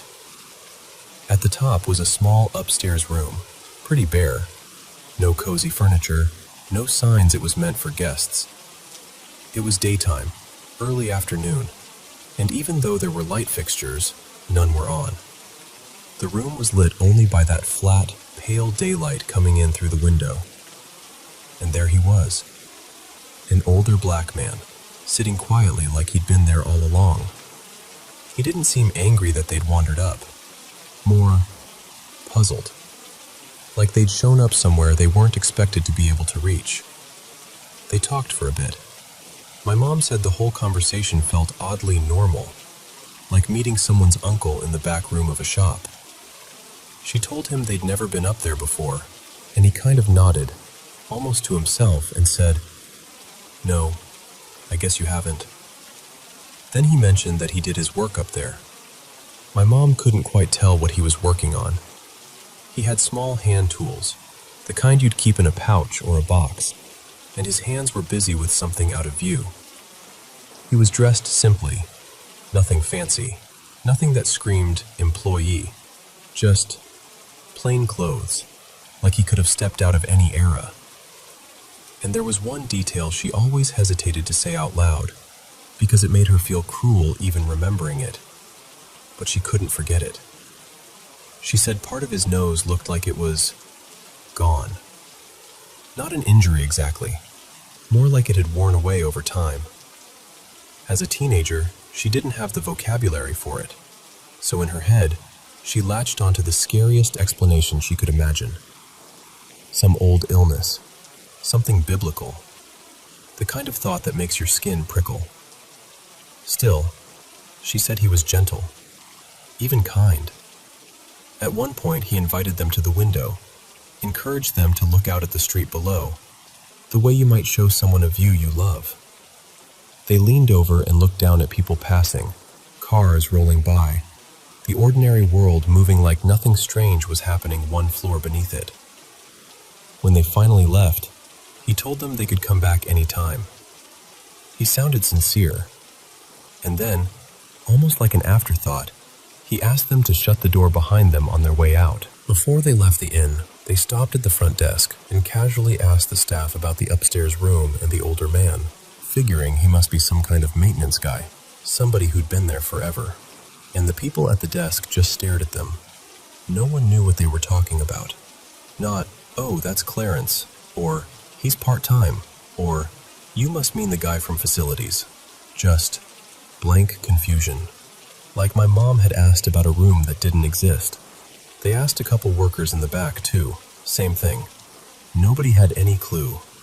And these were people who'd been in that building day after day. A few days later, my mom and Mallory went back, determined to find him again. The door was shut. Not only shut, painted over, like it had been sealed into the wall. My mom said it didn't even look like a door anymore, more like a section of wall pretending to be one. And the paint didn't look fresh. It looked old, like it had been that way for a long time. That was the first story. The second batch happened at the tavern where she worked.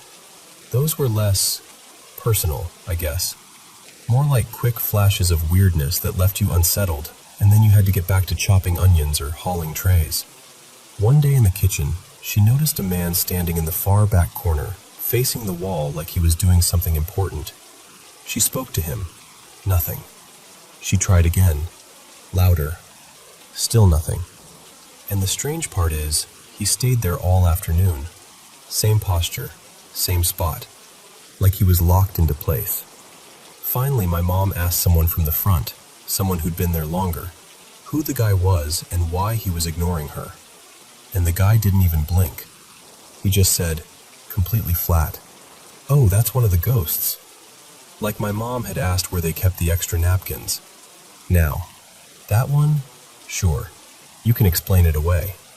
Maybe it was someone hard of hearing, someone messing with her, someone in a foul mood who wanted to be left alone. Kitchens are full of odd ducks. But put it next to that upstairs room? Put it next to the painted-over door? That's where I get stuck. Because here's my problem.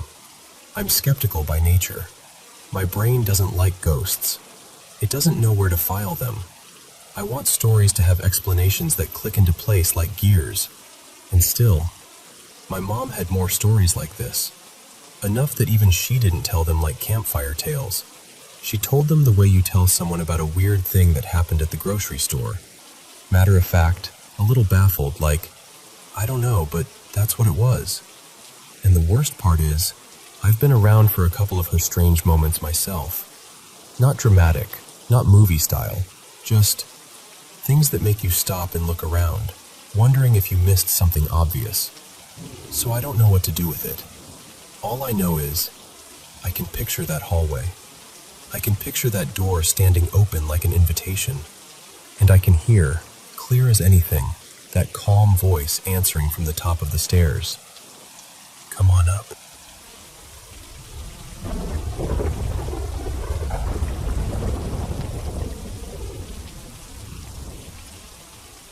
So before I get into this, I want to be really honest with you. I'm not one of those people who's like, sure, everything is paranormal. But I'm also not brave enough to mess around and test it, you know? I'm firmly in the camp of, I don't bother weird stuff, and hopefully weird stuff doesn't bother me. And I'll add one more thing, just so you understand where my head was at back then. My mom wasn't really stable when I was growing up. She told me a lot of scary, inappropriate things a kid shouldn't have to carry. So even now, I'm always second-guessing myself, like, was that real? Or was my brain already primed to interpret everything as something eerie? Anyway, this happened when I was in middle school, around 2017, when I was maybe 13 or so. I lived in an apartment complex in Eugene, Oregon at the time, and one night, super late, I got hit with this weird, persistent sound. It was a whistle, but not like a person whistling a song. It was more like a bird call, sharp and patterned, like something you'd hear from an animal. The thing is, when I stepped outside, it was dead quiet. And I don't mean quiet like, oh, it's late. I mean unnaturally quiet. No cats scrapping, no distant traffic hum, no owls, nothing. Just that one whistle repeating. I remember standing there in the doorway, kind of squinting into the dark like that would help, and thinking, why is it so quiet? That alone made my stomach feel not great. But then I did something that, even now, doesn't feel like me. I followed it. Like I wasn't even fully deciding to, my body just kind of went. I walked out of the complex and down the street, tracking the sound the best I could. It kept whistling just often enough that I could aim myself toward it. At first, it seemed like it was ahead of me, but after a little while, it got confusing. The whistle started to feel like it was coming from two directions at once, like it was ahead of me and behind me, overlapping. Not exactly echoing, because there wasn't anything around that would make a clean echo like that. It was more like my sense of direction just stopped working. And then I reached the end of the street where there was this single lamppost, the only real pool of light around. I stopped right near it, but I didn't step directly under the light. I stayed just outside the brightest part, like a foot or so away. Which is such a creepy detail, right? Like, why would I do that? Why do I remember feeling uncomfortable being too close to the light? While I'm standing there, the whistle suddenly gets louder. Not gradually. It was like something closed the distance instantly, and the sound went from somewhere out there to right inside my head. It felt like it was screaming into my ears. My whole body went tight, and I got that cold, prickly skin feeling, like my nerves were trying to crawl away from something. Then the lamppost flickered. And the second it flickered, it was like I snapped awake. That's the best way I can describe it. Like I'd been sleepwalking, except I wasn't asleep. I just suddenly felt clear enough to think, what am I doing out here? And the moment that thought landed, fear hit me properly.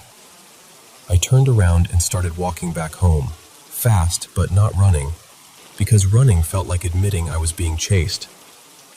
The whole time, I had this intense feeling that something was watching me, and I kept getting goosebumps on the back of my neck, like my body was reacting to someone standing too close behind me.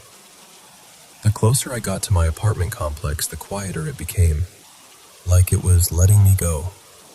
But when I got to my door and went inside, the whistle got close again, like it was right outside the window next to the door.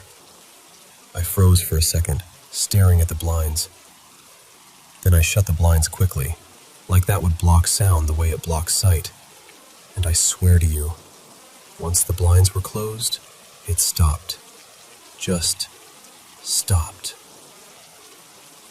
Like someone had turned it off. After that, I stood there in the dark living room feeling confused and gross and unsettled, trying to replay it and make it make sense. Because logically, sure, maybe it was an animal. Maybe some bird makes a call like that, and the weird directional stuff was just my brain getting turned around in the dark. Or maybe I had a one-off auditory hallucination. I can accept those explanations, but what I can't easily explain is me. I was not the kind of kid who wandered outside alone at night, especially without telling my mom. I wasn't rebellious. I wasn't brave. I wasn't even particularly curious in that way. And yet I walked out like I was being pulled by a string. The whole thing has this dreamy, not quite real texture in my memory, like it happened in that strange space between sleeping and waking, even though I know I was physically moving around. So, I don't know. I'm not claiming it was paranormal. I'm not trying to convince you it was. I just know it was one of the only times in my life I felt that specific kind of wrongness. The kind where your instincts are yelling, leave, now. But you don't realize it until you're already too far from home. And even now, when I think about that whistle, the quiet street, that lamppost flickering, I still get that little chill at the base of my neck, like my body remembers it even when my brain tries to explain it away.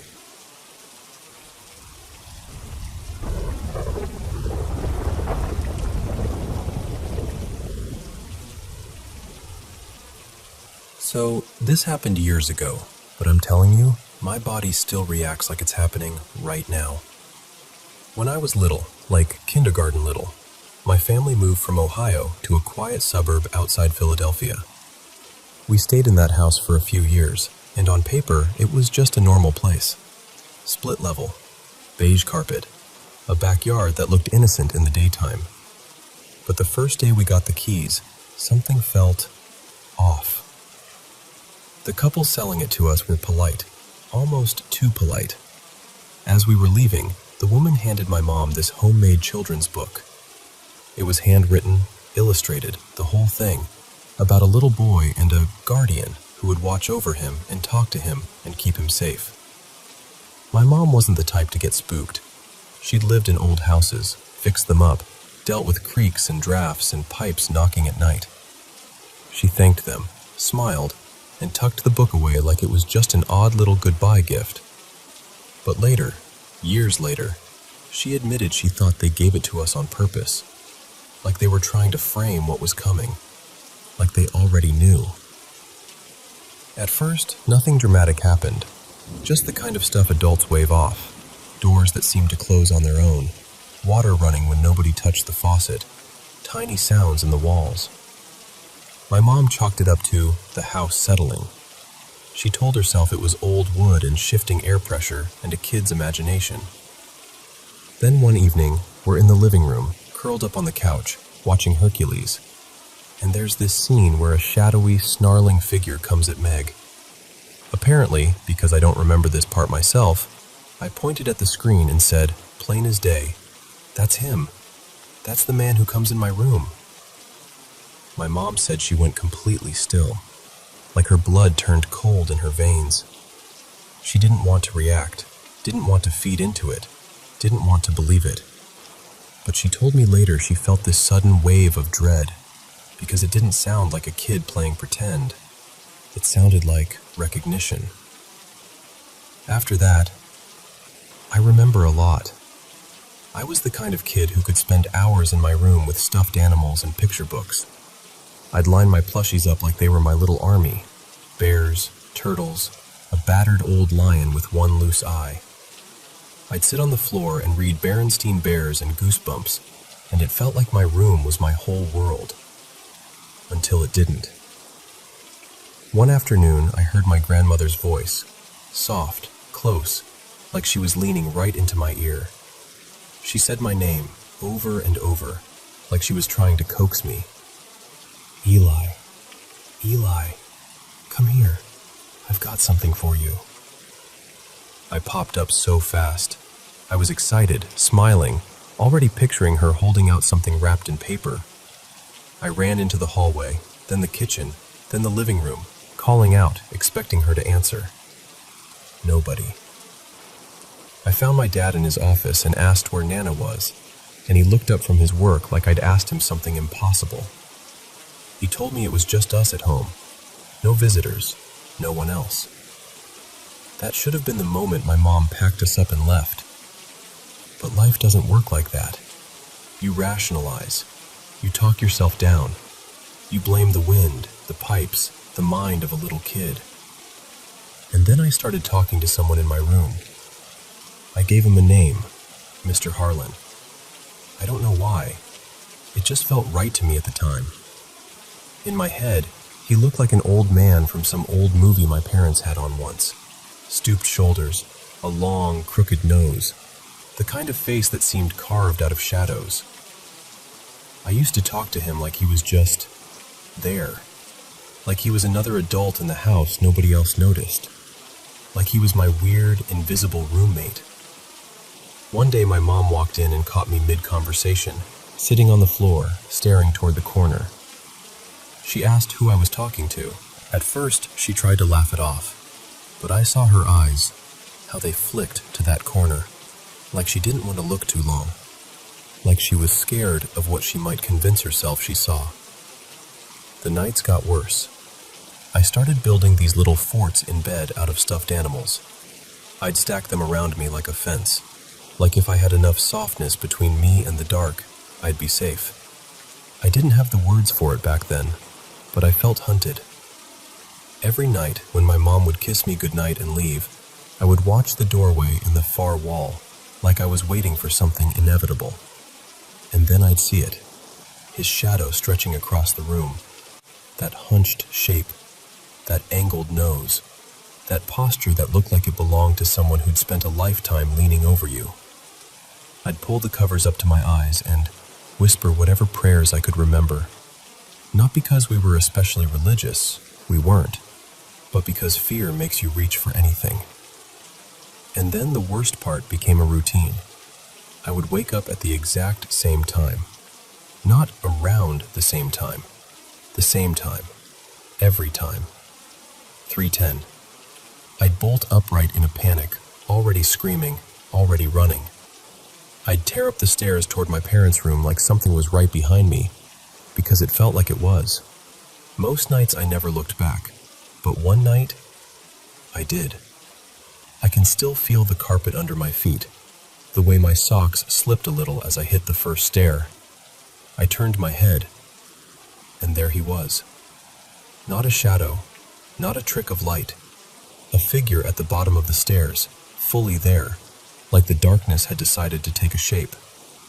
His face was pale and sunken, with this awful twist of a smile like he was enjoying how afraid I was. And he wasn't alone. On either side of him stood two other men, wrong in a way my little kid brain couldn't explain.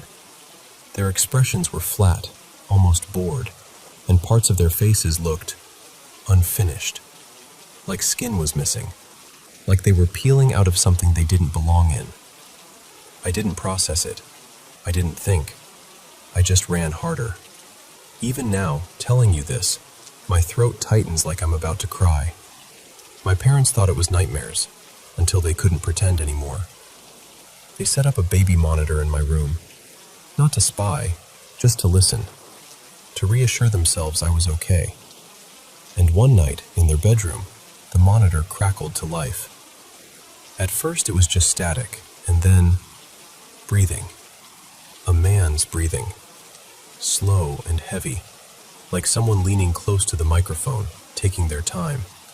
Like they were standing over my bed, watching me sleep. My dad jumped up, my mom right behind him, and they rushed down the hall and flung open my door. Nothing, just me asleep. Stuffed animals piled around me like tiny guardians that clearly weren't doing their job. They went back upstairs. The monitor did it again. That same breathing, like it was waiting for them to leave. They ran down again. Nothing. Back up. Again. Finally, my mom snapped.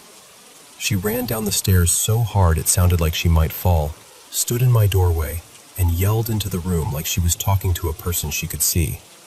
She told it to leave me alone. She told it had no right. She said a prayer she hadn't said in years, words tumbling out like she was pulling them from somewhere deep and desperate. Not because she suddenly found religion, but because fear will make you try any door that might open.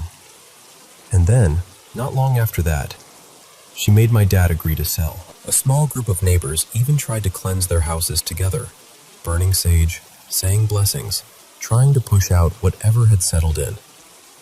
For a few weeks, our house went quiet. And then, it came back. The night terrors. The waking at 3:10. That feeling of someone waiting at the edge of my bed. We moved not long after. And here's the part that messes with me the most. The moment we left, it stopped. Like it was tied to that house, or that street, or something beneath it. But even though nothing followed us, sometimes my body still remembers. Sometimes I'll wake up in the dark and check the clock without meaning to, and for a split second, before I even think, I'm bracing myself, like I'm back in that old room with my stuffed animals lined up like soldiers, praying that whatever lived in the corner wouldn't step out again.